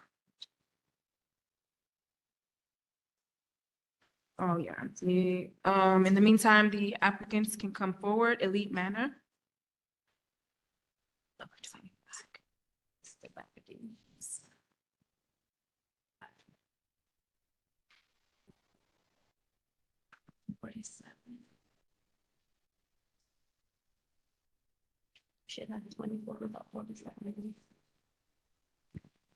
Good evening, everyone. Hassan Bakardine, Commerce Committee Chair, and welcome back.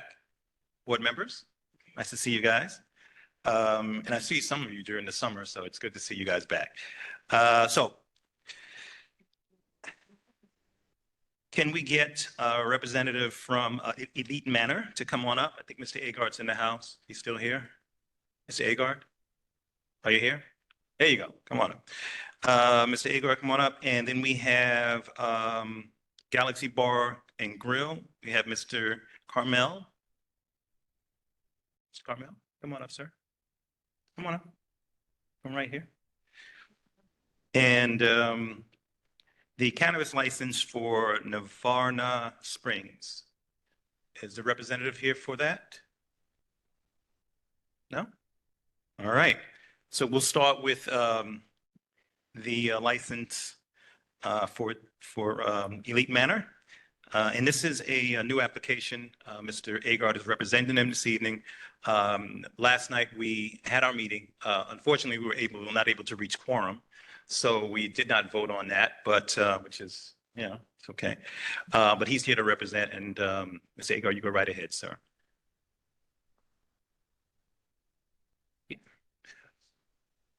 Yeah, we need to give him a mic, guys. Yeah. Good evening, everyone. My name is Patrick Agard, as many of you know already, and I'm here representing Elite Manor. It's going to be a new establishment in an old address that you're familiar with, located at 4501 Glenwood Road, which is the old K&L Manor. This selling the business, and the new owner is going to change the name and start the business afresh. So many of you are familiar with the old establishment that was there. We had some incidences there, but it had a pretty clear and pretty good record for the most part.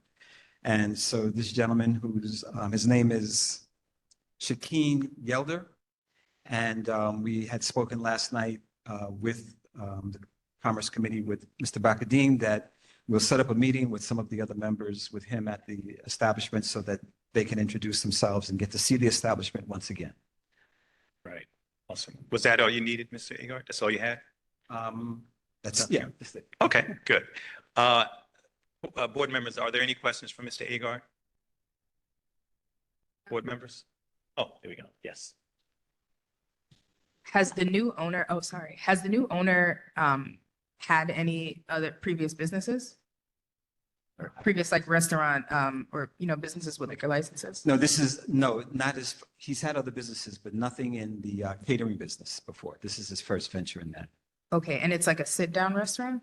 No, it's a catering. So in other words, it's an open hall, and as they get events, he will. So it's a license to allow liquor to be served at the hall? Right, at events. yes. Okay, So thank whether you. it's a wedding and so forth. Got it, thank you. Okay.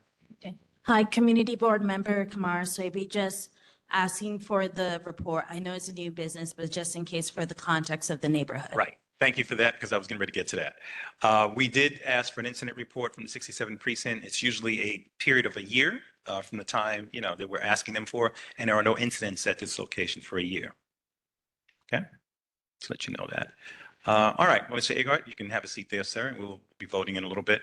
And come on up, Mr. Carmel and Lynn. Not sure which one of you guys are speaking tonight as well.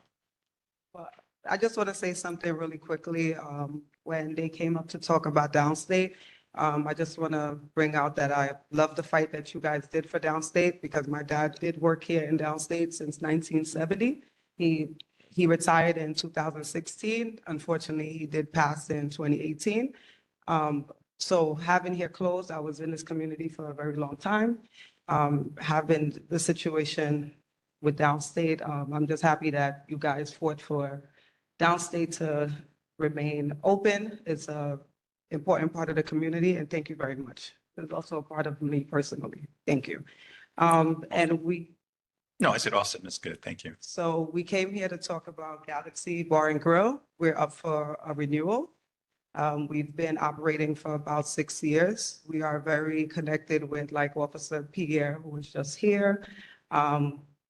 As we just come in front of the board, we were asked to come as yesterday. We were asked to come.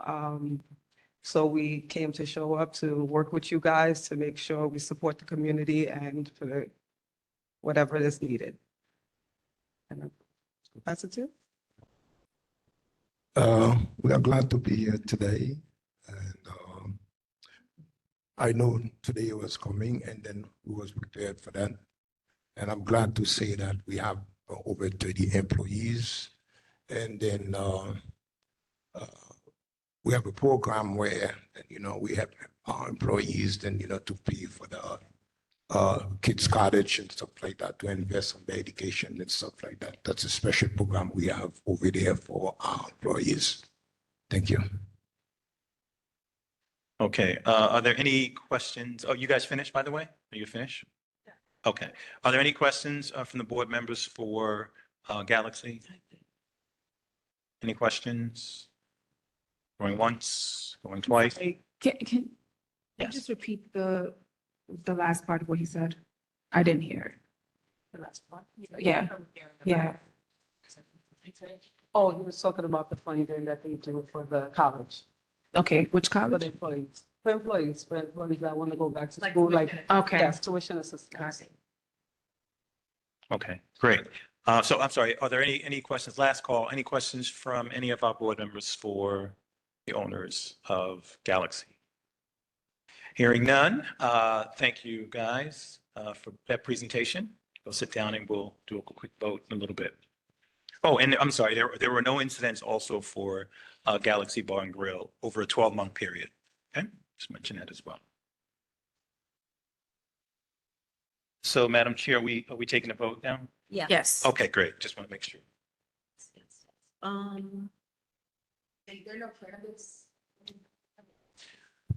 Good question. The cannabis persons were here. I'm not sure where they are, so we have to keep moving with our meeting. So yeah, let's move on. All right. Okay, do you want to do it separate? We want to do it both together? You can do them both together. Yeah, we'll be voting for both of them together. So yeah, Okay. do that. Okay. All right, so we're going to do them both together.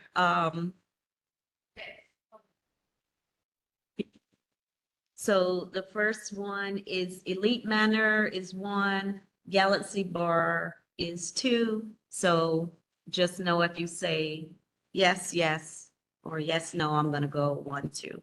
Okay? Is that clear? Okay, cool. Kwame Afraid? Alton Amable? Yes, yes. Naomi says, Tiffany Anderson? Berla Antoine? Did she come in? No. Hassan Bakruddin? Celia Bellin? David Botswin? David? Teresa Barrington? Herminia Daniels? Natasha Duncan? Yes. LaShawn Freeman? LaShawn Freeman? Charles Galbraith? Excuse. Okay. Dorothy Gordon? Rose Graham? Gail Grandison is yes, yes. Ronald Green? Magda? Go on. Magda's not here. Gabriel Herrera? Gabriel? Okay. Michael Hill? Gabriel Holmes? He's online. Kevin Jason? Kevin Jason? Afia John? Doris Jones? Doris Jones? Nicole Julius? Nicole Julius? Tricia Lewison? Edith Mark? Danielle McKay? Mark New Year? Mark New Year?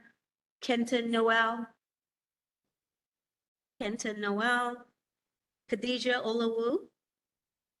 Khadijah? Montserrat Oni? Danae Peters? Kai Phillips? Kai Phillips? Kevin Jason? Kevin Jason? Deborah Pointer? Deborah Pointer? Carol Renault? Chelsea Rouleau? Ariana Sabat? Kumara Swaby? Simone Sylvester? Simone Sylvester? Marie Theodore? Marie Theodore? Marguerite Vigilante? Jody Walsh? Jody Walsh? Camryn Westcott? Melanie Wilkinson? Thank you.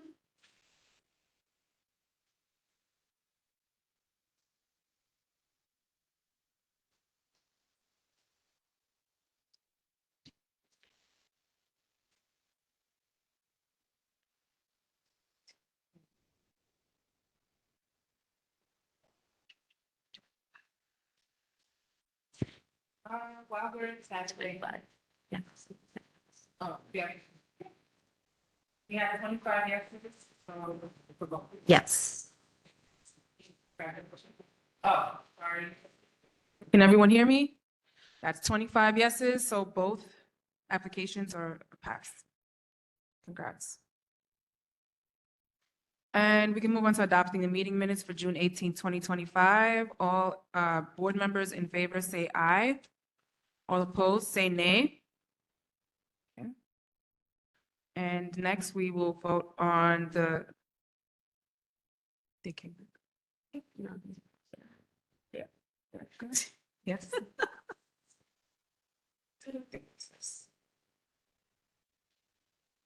Okay. My apologies, guys. The cannabis applicant actually has returned. So sorry about that.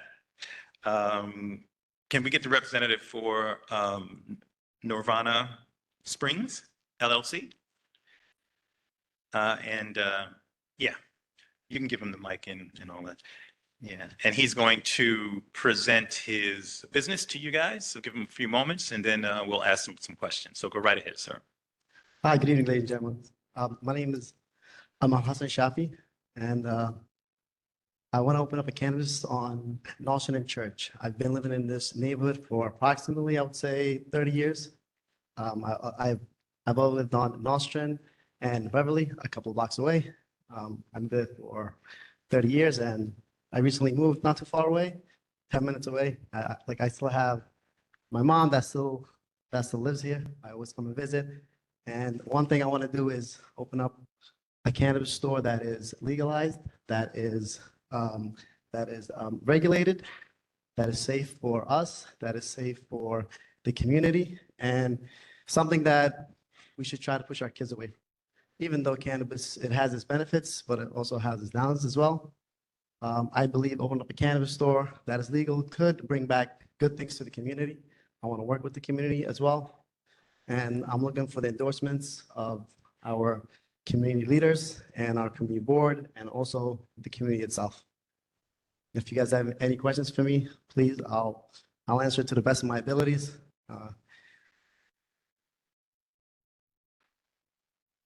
That's it? You covered everything? I think it's better if you guys ask me the questions rather than me just talking. I think it's more of a interactive kind of thing. I don't know what you guys are thinking, But whatever you guys are thinking, please don't be too shy. Just come on ahead. Okay. Thank you. Mr. Westcott, can you come to the microphone?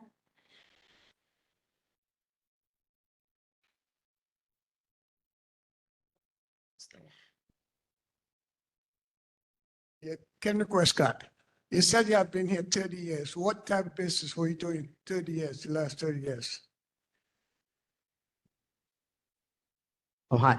So I've been here for the last, I attended PS 181 right on New York Avenue and Tilden. 31 years old. I'm not old, person. I had from jobs to job. The last job I had was IT. I was working in IT, and I was working in IT for the past, I would say 6 or 7 years or so. But now I want to open up something new. I want to get into, I want to be a business owner at the end of the day. Are you going to do it alone or are you going to have a part? I'm sorry? Are you going to have a business alone? Are you going to be a lone owner or are you going to have someone, a partner with you? No, I applied for a business loan and I got approved as well. Right, are you a lone business owner? Right. Oh, no, yeah, no, this is gonna be my business and my sole business as well. Excuse me, a quick request. Community board members, can you please stay? As people leave, we lose quorum and then we won't be able to vote on this issue. So Right. please don't leave until the votes are completed. Thank you. Yes. I actually have a quick question, but feel free, come to the microphone. What's the hell? Yeah, if board members, if you have a question, just go to the mic. If you don't mind. My question is just to ask what if the Commerce Committee has a recommendation on this applicant? No, we weren't able to reach quorum last night, so we don't have a recommendation for this applicant. Okay, Yeah. no problem. Hi, I'm Michael Hill. Just quick question. You said that opening up a cannabis store can be good for the community. Could you explain what that means? One, it gives back to the community by paying taxes. I believe now the percentage is almost around, it gives back 25% in taxes. So it's for every sale you make, you have to pay a certain tax. We do have cannabis stores that are not legalized. We do have cannabis stores that are dangerous. Those are the ones that do not give back to the community. With this one, I believe it will be good for the community. And also, it's not only paying back taxes. I believe that we could work together as well. Community members, community board members as well. We can work together and I could set up fundraisers like as well. I know some good things like we could do book bag giveaways if you guys are interested. We could do a lot of giveaways that I believe will give back. And, yeah, it's all just talk for now, but I believe we could do very good things as well. Thank you. All right. Are there any other questions for the cannabis applicant? Oh, yes, Ms. Bellin, come on up. How many young people in the neighborhood will you be employing? Well, you need to run the business, you need about, I would say, 12 to run it sufficiently. So myself is one, and I probably need 12. I do have good friends that are from the neighborhood, and I still keep in contact with them till this day. So those are going to be people that I might be employing, and the rest of the people is going to be people from the neighborhood. I will be holding up. I will be holding up events, and I will be doing interviews. And if people are willing to come and work, and if they have the experience, of course, I will be wanting to hire people from the neighborhood because one, it's a great commute for them. Two, it's give back to the community. And three, the people that will be working will be dealing with people from the neighborhood itself. So of course, I'm going to be hiring people from the neighborhood. Thank you. No problem. Yes. What is the closest legalized shop to the location you've selected and with proximity? I believe the closest one right now is Flatbush and Church. That's the closest one from here. So as long as you are 1,000 feet away, and the place that I am interested, it falls within that category. So as long as it's like 1,000 feet away, then it's good. Hi, Danae Peters. I had a similar question, but also what's in the location currently and why are you interested in this particular location? Currently now it's a mini market. The mini market is running out of business and the owner needs a new tenant. And I believe the lease expires on him and the current tenant is currently not going to renew the lease. And that's why I have chosen that location. One last question. Hi, my name is Afia. I'm a new community board member. So, thank you.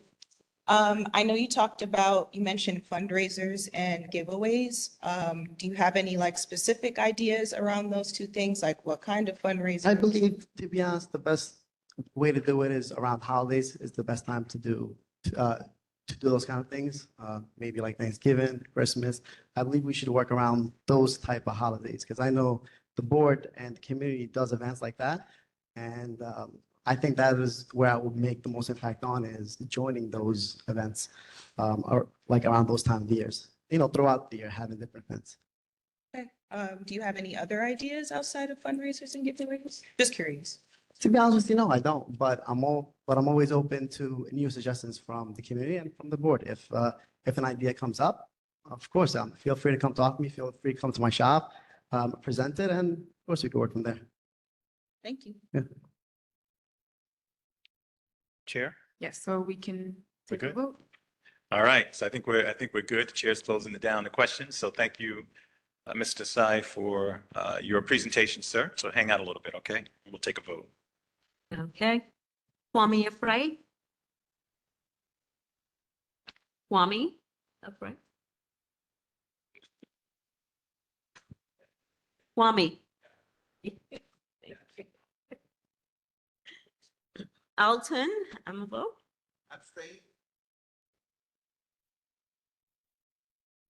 Neil Albrecht's not here. Tiffany Anderson?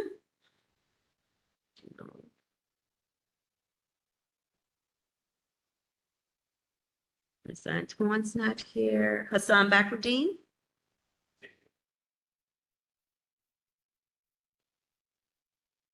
Celia Balin? Yeah. David Boswin, not here.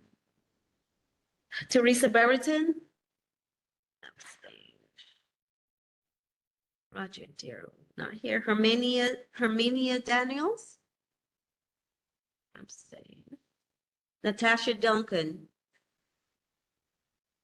LaShawn Freeman? Not here. Charles Galbraith, not here. Dorothy Gordon? Rose Graham? Gail Grandison, yes. Ronald Green? Magna, not here. Gabriel is not here. Michael Hill?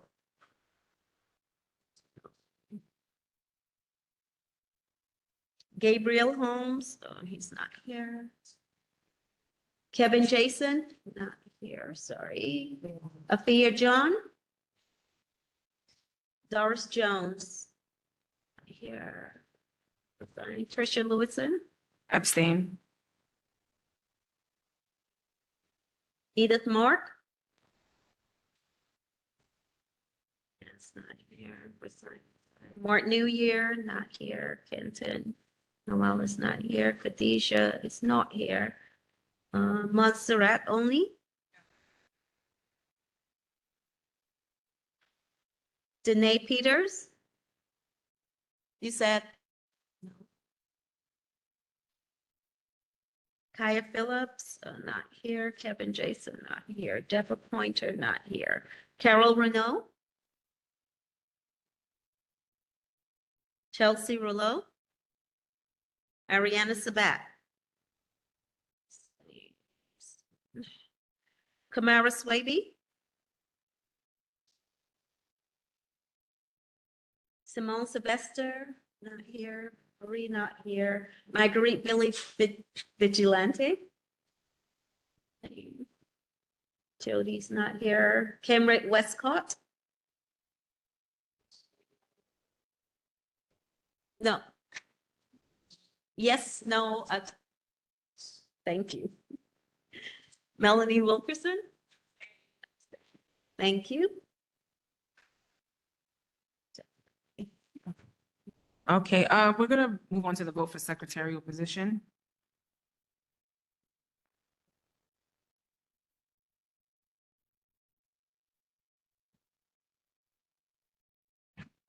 Right now, we are voting to confirm, or we're voting for secretary. Our options are Gil Grandison or Gil Grandison. If you don't want Gil Grandison to be secretary, I guess, does anybody else want to nominate themselves? Any self-nominations? Other nominations? All right. I will, Sergeant Anonymous Wilkerson, if you, so if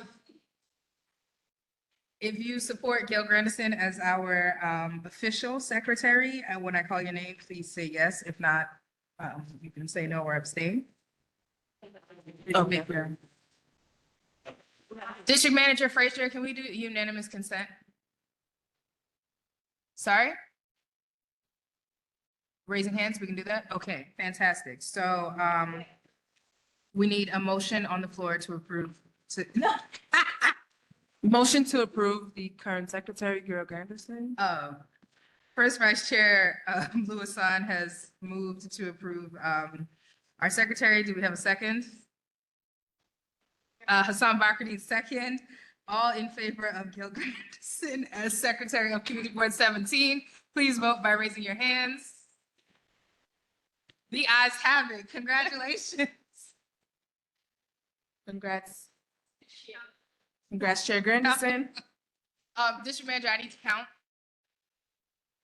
Oh, please raise your hands for the, yes. So you want to count?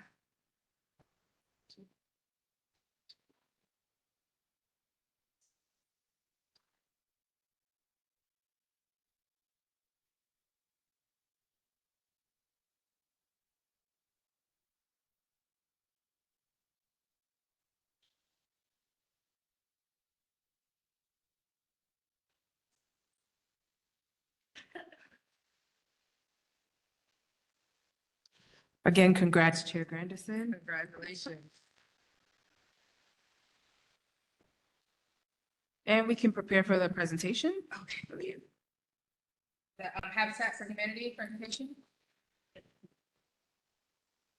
Okay.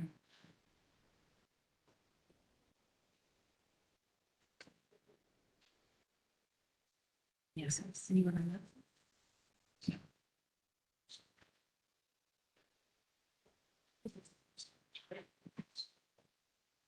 So the cannabis application only received 10 yeses. It did not pass. 10 yeses, 8 abstentions.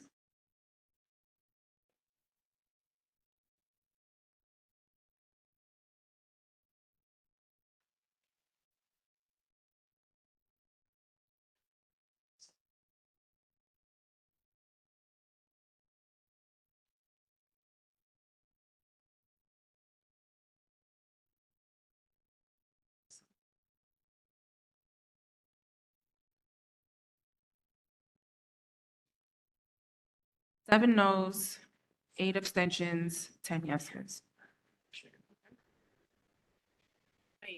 Whatever that happens, I think we need to share this. 7 noes, 8 abstentions, 10 yeses. Cannabis application. Then people at home. It doesn't. So No, it does not pass. you have to have half plus one yeses. So. We now have 4 to 7 members. So we did. No, I think it's half of the present voted. Yeah, so that would be 23. So like 11 plus 1, so 12. Would have been a pass. Intrusive. I think the gentleman has a question. Sorry about that. I'm sorry, so if half the, like, I'm sorry, can you just, So Just of read the the- people who voted, half plus 1 have to vote yes in order for it to pass. But because there are so many abstentions, while you had more yeses than nos, you didn't have half plus 1 has to be 51%. all right, so was the substantial, was the disqualifier factor? An abstention is like no vote. So there were 20, how many people voted? 25. 25, and you had 10 yeses Or 24? 24. 10 yeses, 8 abstentions, and 7 noes. So you would have needed 13 yeses. So half is 12 plus 1. You would have needed 13 yeses to pass. Perfect. Thank you, guys, so much for your time. I really do appreciate it. Thank you.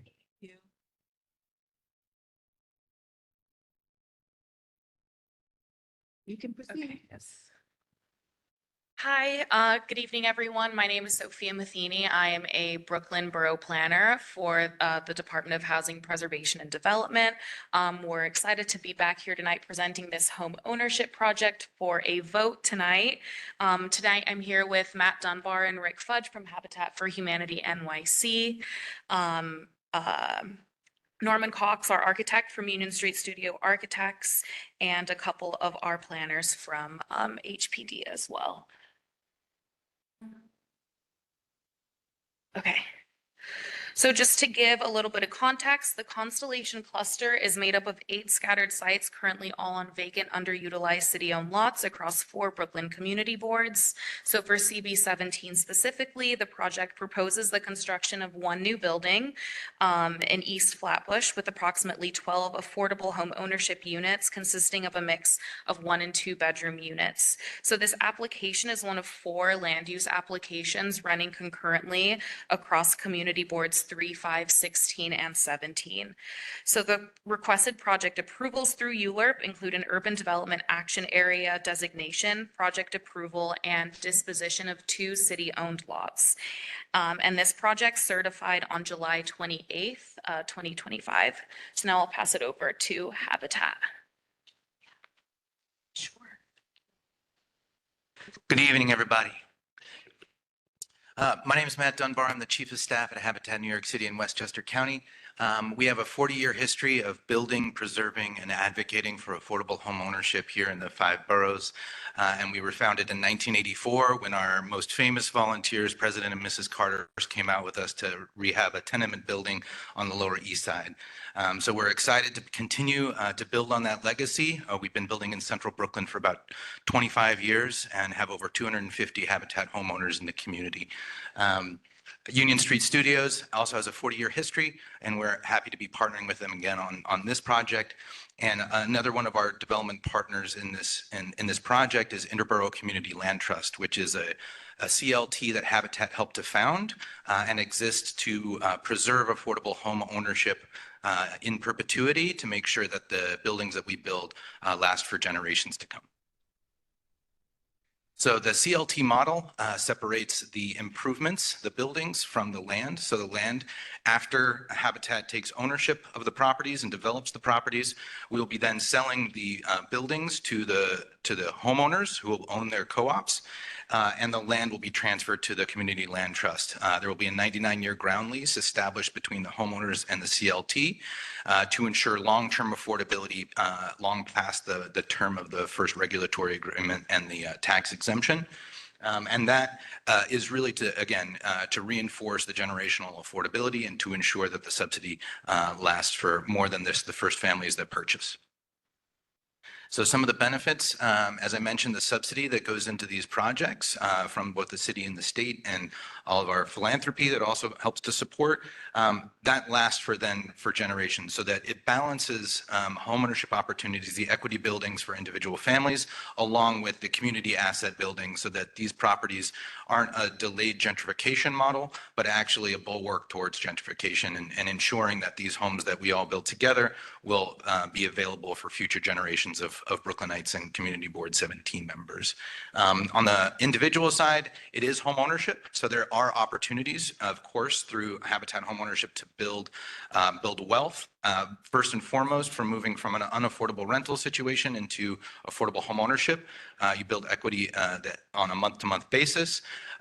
Everybody that buys a Habitat home will have an affordable mortgage to them that will then be paid off over time, thereby creating earned equity through the paying down of that mortgage. And then there is an appreciated value that is a capped so that it can still be affordable for future generations at the AMIs that exist when they purchase.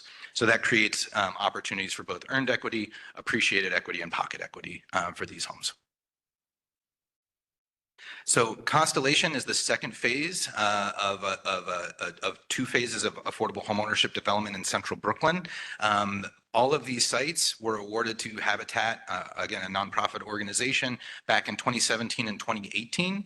The smaller sites went through the UDAP process and are currently under construction. Those are in Community Boards 3, 16, and 8 under the Mosaic development, creating 42 units of scattered site homeownership through 13 small sites, hence small sites creating a beautiful, work of art, the Mosaic. And then the 16 lots that create the 8 developable sites in Constellation are now going through this ULURP process, and they will result in at least 96 units of affordable home ownership, all of which will be go through the city's open door program, which replaced the new infill home ownership opportunity that these were awarded under. So this large geography, we'll go to the next slide. A large geography creates a unique community engagement and outreach challenge, being that it is in total between the two developments, 5 community boards.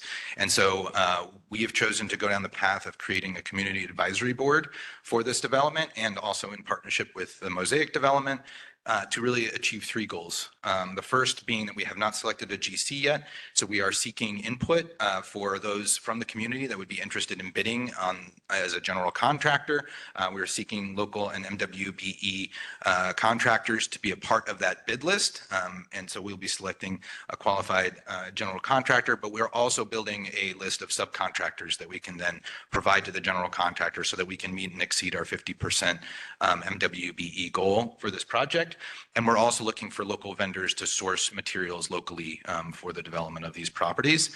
After that, we'll be moving into the closing and the construction and the pre-marketing phase, in which we will want to be at as many community events as possible to let residents of the community know that there's affordable homeownership opportunities coming down the line, so that they can get connected with first-time homebuyer programs, get their credit fixed if they need it, use some savings for down payment, and be prepared to apply when the marketing window opens, which is the third phase. When the marketing window opens, we want to partner with the community board and with local organizations to do info sessions and get the word out so that as many local residents that might qualify for the homeownership as possible will be able to apply to become Habitat homeowners.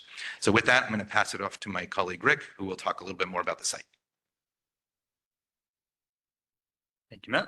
Hello, everyone. My name is Rick Fudge. I'm the Real Estate Development Manager at Habitat for Humanity, New York City and Westchester County. So a little bit about the individual building itself.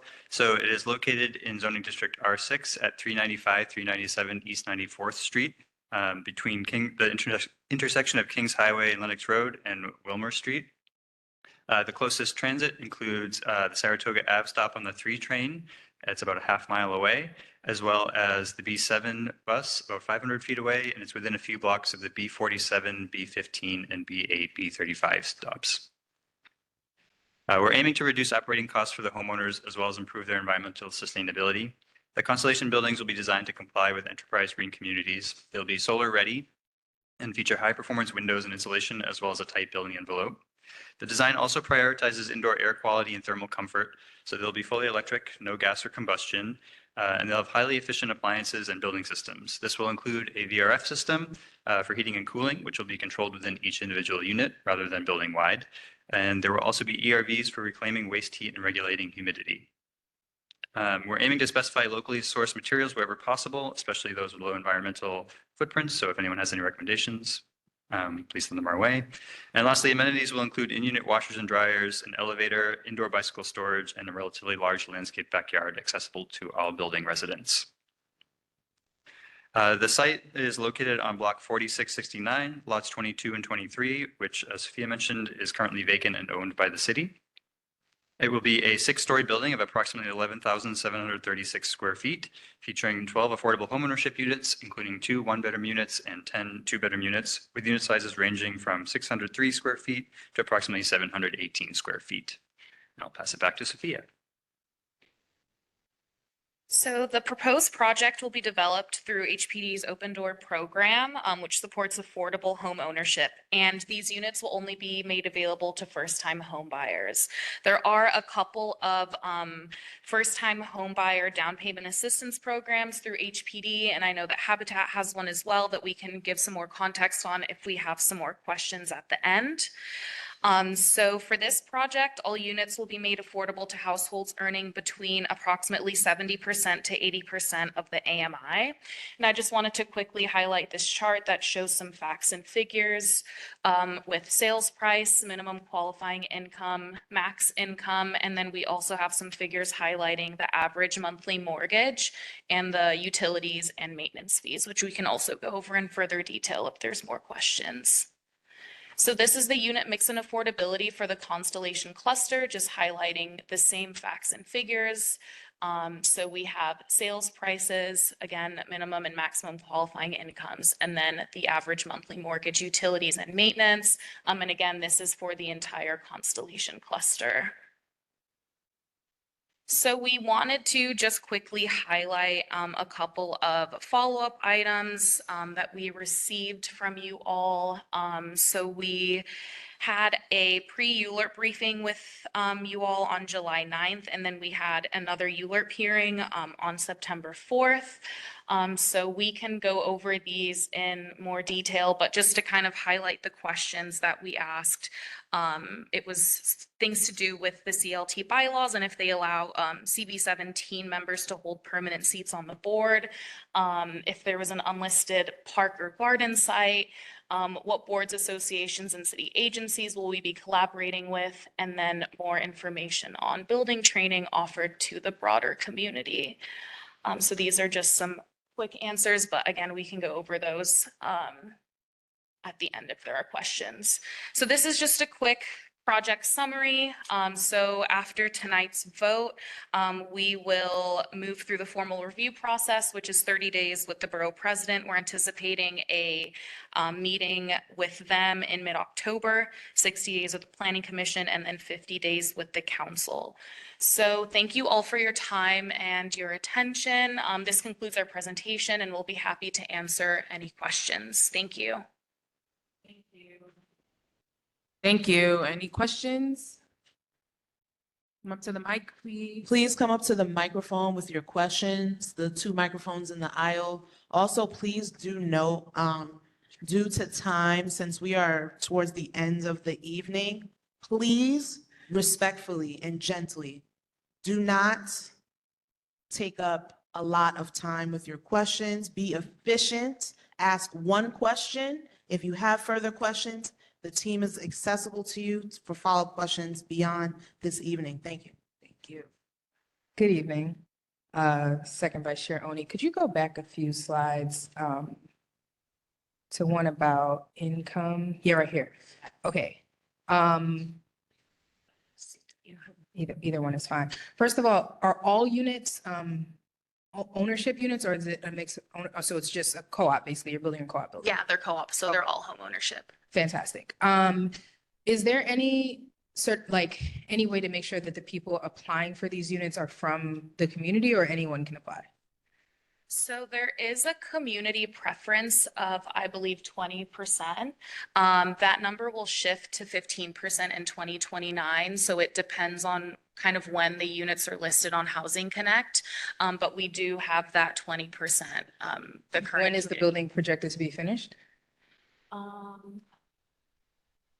We would anticipate sales to occur in late 2028.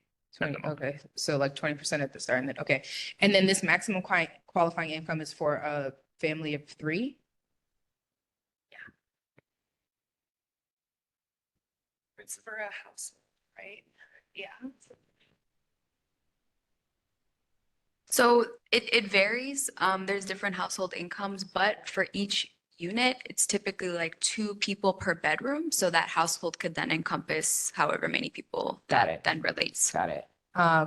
Okay, and utilities and maintenance is so what I'm looking at is the price for the 2-bedroom would be about $2,800 a month? Okay, got it. And when you say you're looking for MWBE buildings for contractors and such, is there any is it possible for you to do any support for businesses to register as MWBEs in this process while we have time? Because we found that with the Shirley Chisholm Center, what happened was we had a lot of minority contractors that weren't certified and therefore they weren't eligible. And so I'm not sure how tight the window is, but we don't want a situation where we have people who can do the work, but for paperwork reasons or whatever, they're not qualified. So would you be open? I guess that's my question is, would you be open to doing 1 or 2 training sessions within the community to make sure that contractors can be certified as MWBEs?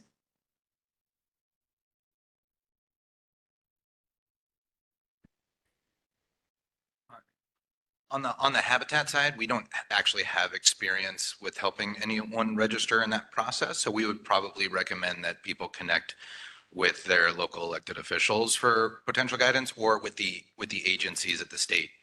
Because as a nonprofit, we can't register for MWB as an NWBE, even though our Yeah, I understand. I Yeah, guess so- my question is, I'm asking you, could you please try to, maybe you all partner with a local official or whatever to have, because we've seen this happen before, and it's what's going to happen again is you'll put out a deadline, people won't know the deadline is coming, and then your deadline will be too close for them to register as an MWBE. So we're just asking, I'm asking if that's something we could look into. Yep. we Thank can you. look And into then my last question is, will you be at the community fair on October 18th?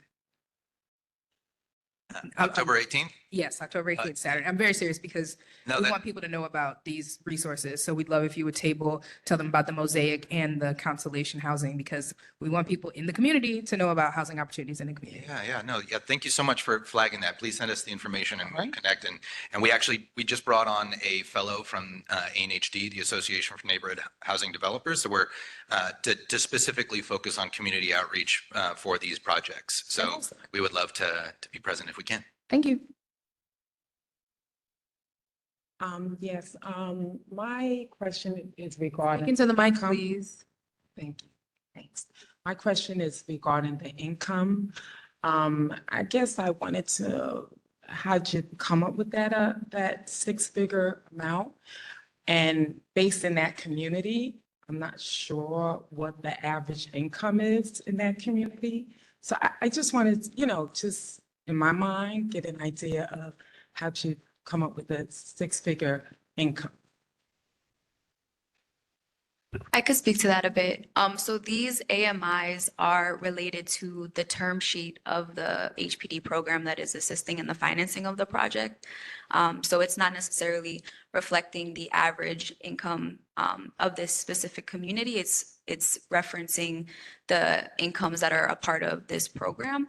I believe that is between 70% to 130% AMI typically. And for this project, it's a bit deeper in affordability, ranging from 70% to 80% AMI. We understand that it's not going to be reaching everybody, but it does reach some folks. But if that gives a bit of context, it's related to the term sheet. I could also just add to that a little bit.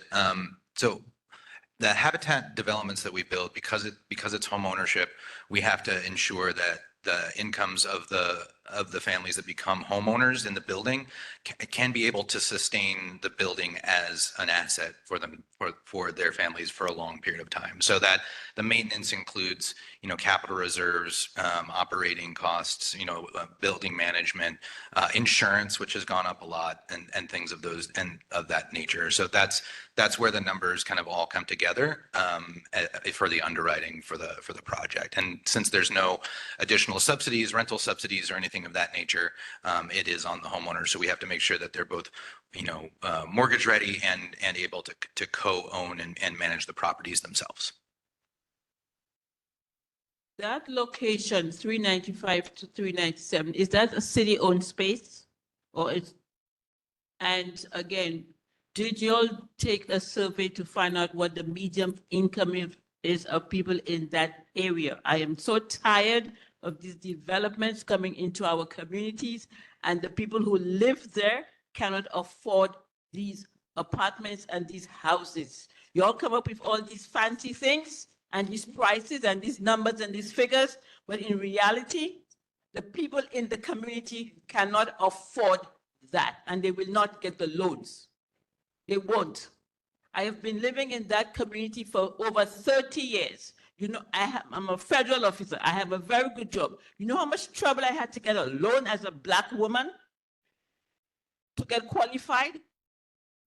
So I am telling you right now, I know my community, a lot of the people in that area, they will not be able to afford that project or even get qualified for a loan. Can I ask a qualifying question with that? For these incomes, is it two people up, like, if two people are applying for one home, it's a cumulative sum? Correct.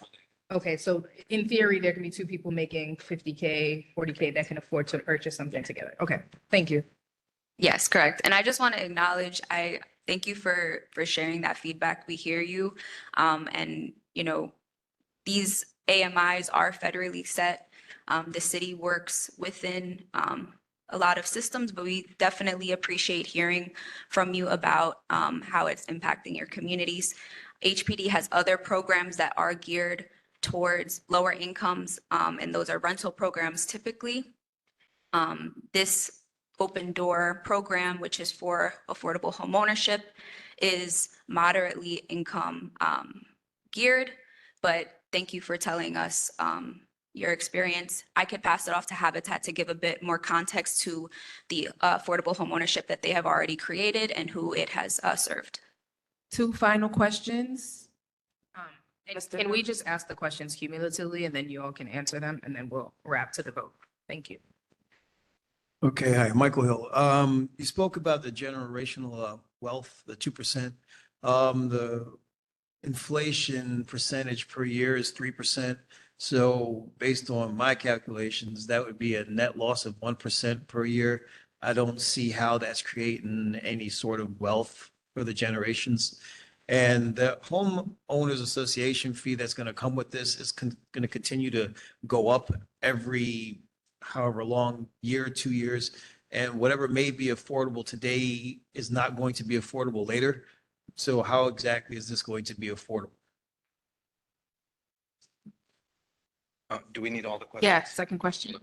Hi, second question. My name is Ariana.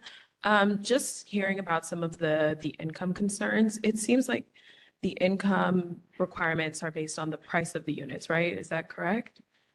So are the income requirements based on the prices of the units? Because in that instance, it seems like maybe at this point in the process, when it's still in design, is there any value engineering that could be done to kind of bring down the cost of the units and then therefore bring down the cost of the income requirements needed to purchase the units? That's just a question based on some of the income questions that have been coming in. Thank you. Okay. Go ahead. Thanks. Should we answer? Which one do you want to? Do you want to do the first one? Sure. So, again, to answer some of the equity building, wealth building, and percentage. So the majority of the homeowners that Habitat has built for historically, and we've built in Community Board 3, Community Board 16, we have a few homeowners in Community Board 17, have generally been between 60 to 80% area median income. So this project does meet generally in where we've been building on the AMI level for the past 25 years in Brooklyn. And we generally always find and partner with families from the communities. I'd say 80% of our home buyers have been from the community boards in which we build or immediate adjacent community boards. So there is, the majority of homeowners do come from the communities, and sometimes they come from other parts of the city because they haven't been able to live and own in the communities that they were raised in. So they're coming back to their community boards. And in relation to the equity building and the wealth building opportunity, it's true that the increase in the appreciation of these units are capped at 3%, which we calculated over, we're calculating it over a large kind of arc of time rather than from year to year. So if you're talking about 3% this year, if there's an inflation that's higher in that year, it would not keep up with inflation. But in other years, oftentimes inflation might be lower than that. We've seen that in recent years as well. But I want to also emphasize that unlike rental, with home ownership, all of our home buyers will have mortgages that they will be paying off and investing in themselves as well during that period of time. So while appreciation is part of the wealth building aspect of home ownership, Also, the paying down of the mortgage and paying off of the mortgage is also a big part of the wealth building opportunity. So if a person has a 30-year mortgage and they're there for 30 years, not only do they see the appreciated value of the property, but they've also paid off their entire mortgage. And so when that gets sold or passed on, that value also gets passed on to their children. So that's an important part of the Habitat model. And I'll also emphasize with these units, we underwrite to, all of these numbers are underwritten to certain assumptions, which includes energy usage, and these will all be, energy usage is controlled by the homeowner, so there is opportunities for savings on that side.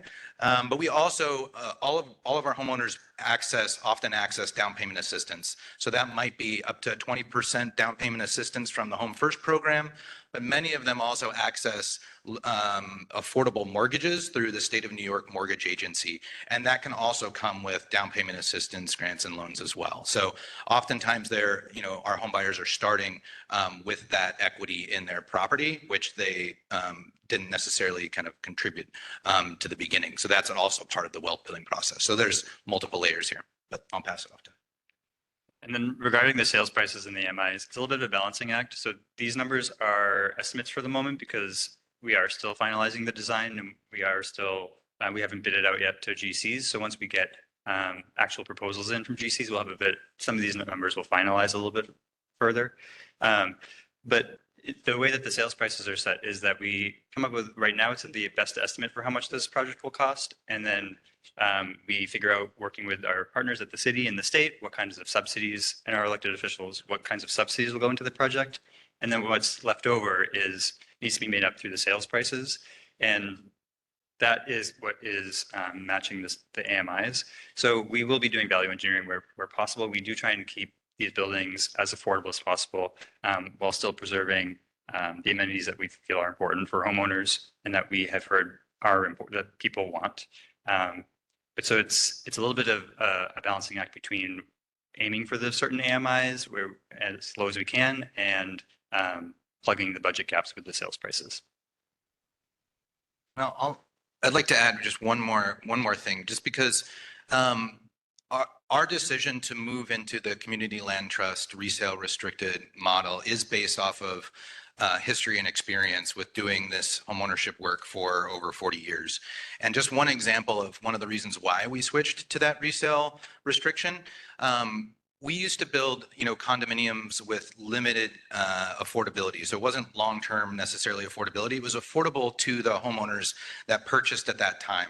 So for example, we sold a condo unit. We were doing some development in Harlem on East 136th Street. We sold a unit at $120,000, very affordable for that family at that time. This was in 2001. And only 10 years later, that unit was sold to an investor because there was no resale restrictions on purchase, who purchases next and what that price would be. That family made a lot of equity. They sold for about $650,000 10 years later to an investor who then flipped it for $900,000 within 3 to 6 months. And that was over 15 years ago. So you can imagine what that Habitat home is now selling for, in the neighborhood. And so this model balances that wealth building opportunity for the homeowners that partner with us, while still creating the opportunity for that homeownership asset to remain in the community for future buyers. And so that's a lived experience for us that wanted to balance that community asset building with individual family wealth building. So that's a little bit of explainer on that. Thank you very much. Chair Frey, going to provide the committee's recommendation. Yes. Thank you. I also want to note that we do have flyers out there for the home buyer assistance program from HPD. Good evening, everyone.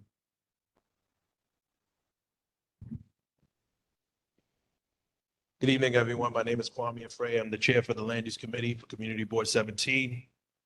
Just to bring some background to this presentation, on July 9th this summer, we actually held a emergency session. And that session was held by me with a little bit of anger from some members, but I felt it necessary because of the timing of the application, which was on May 30th. Excuse me, I'm trying to do both. Which was on May 30th. It didn't really allow us the traditional time that we would have to overview and see the application and do it in our traditional sense during our fiscal. So we called an emergency meeting on July 9th to bring visibility to the board members so that they could see what the program was at. I believe that was in pre-Europe, right? If I'm speaking correctly. Subsequently, on September 4th, we held our land use committee meeting, which was exactly a joint session between us and the Housing and Block Association meeting to review, I guess it was a post-Europe version of the presentation we saw in July. And ultimately, the outcome or the deliberations for that meeting were as follows. The committee emphasized the importance of creating permanently affordable homeownership opportunities within the district, highlighting the potential long-term benefits of the CLT model. Positive. At the same time, there were several concerns raised. These included the density, parking availability, and to ensure that local residents directly benefited from the affordable units.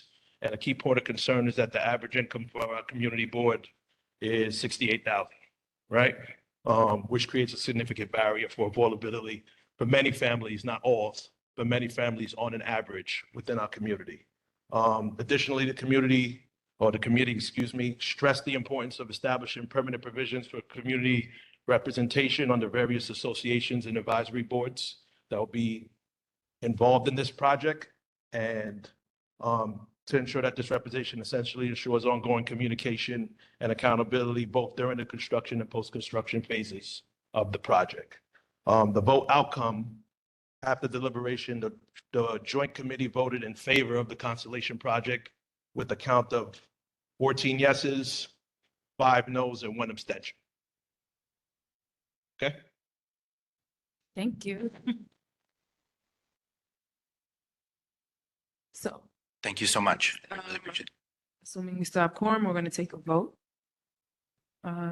Ms. Frazier, do we still have quorum?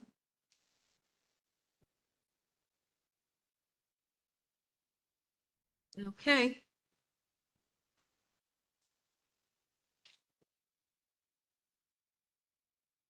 Okay, so Mr. Fry, we're voting on the committee's recommendation, yes? Okay. And we heard Mr. Fry said that the committee voted 14 yeses, 5 noes, and 1 abstention. Yeah.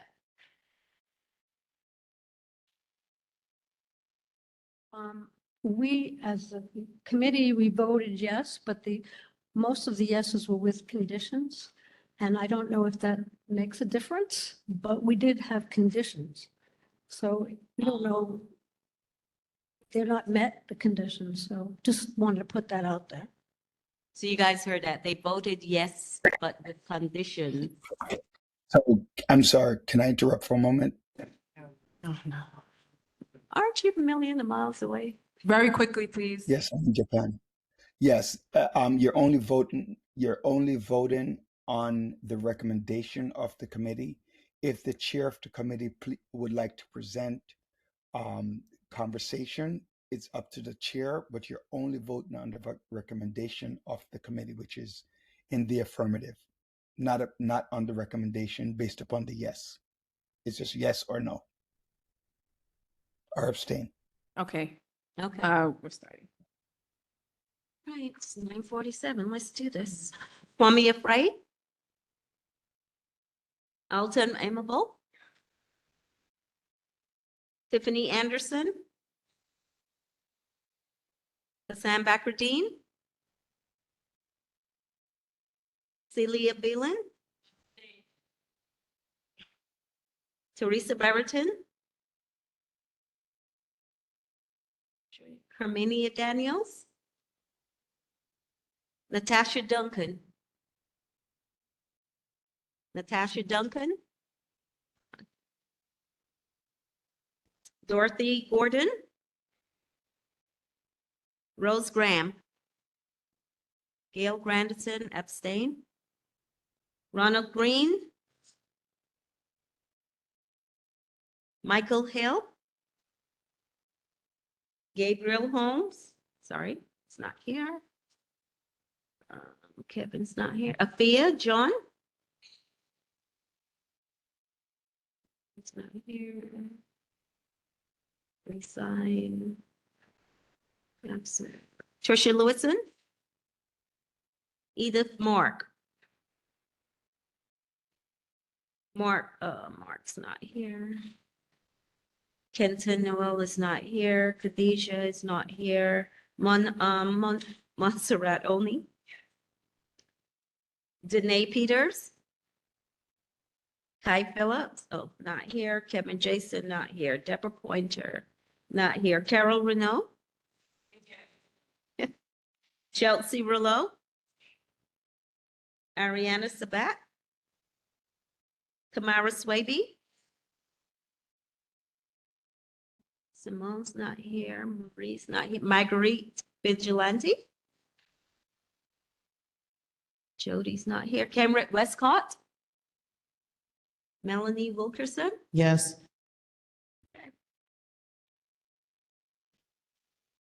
We go to the next thing. Why?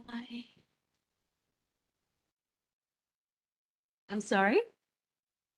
I can't believe. Yeah. Okay. I said abstain. I know I'm gonna get pulled over. Special report.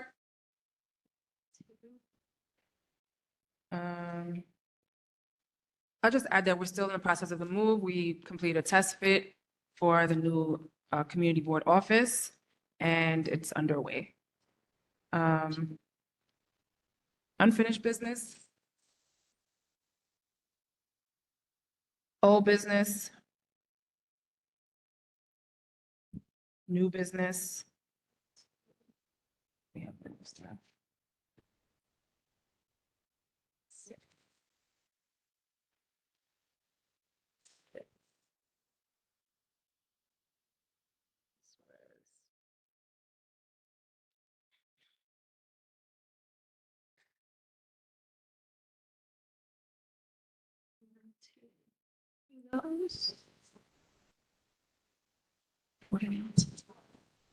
For everyone who brought flyers, please be sure to take the extras back with you. Our staff cannot carry them all, and we end up having a lot of extras.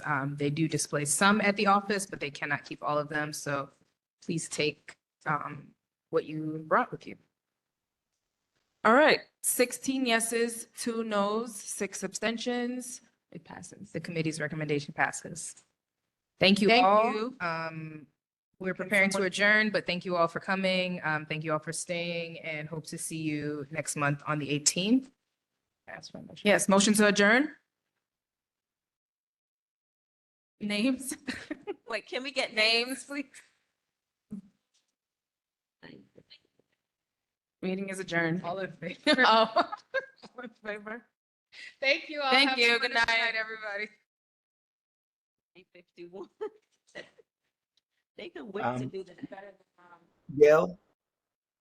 Gail, Yeah. what was that vote again? What was the vote? The vote was 16 yeses, 2 nos, and 6 abstain. I just feel I don't want to vote because I didn't feel No, like no, I I knew. wasn't, no. I wasn't questioning your vote. I'm just want to make sure that we had quorum. Mr. Daly, good night. Good night. Take care. Enjoy. I Mr. have to wait. Daly, please call.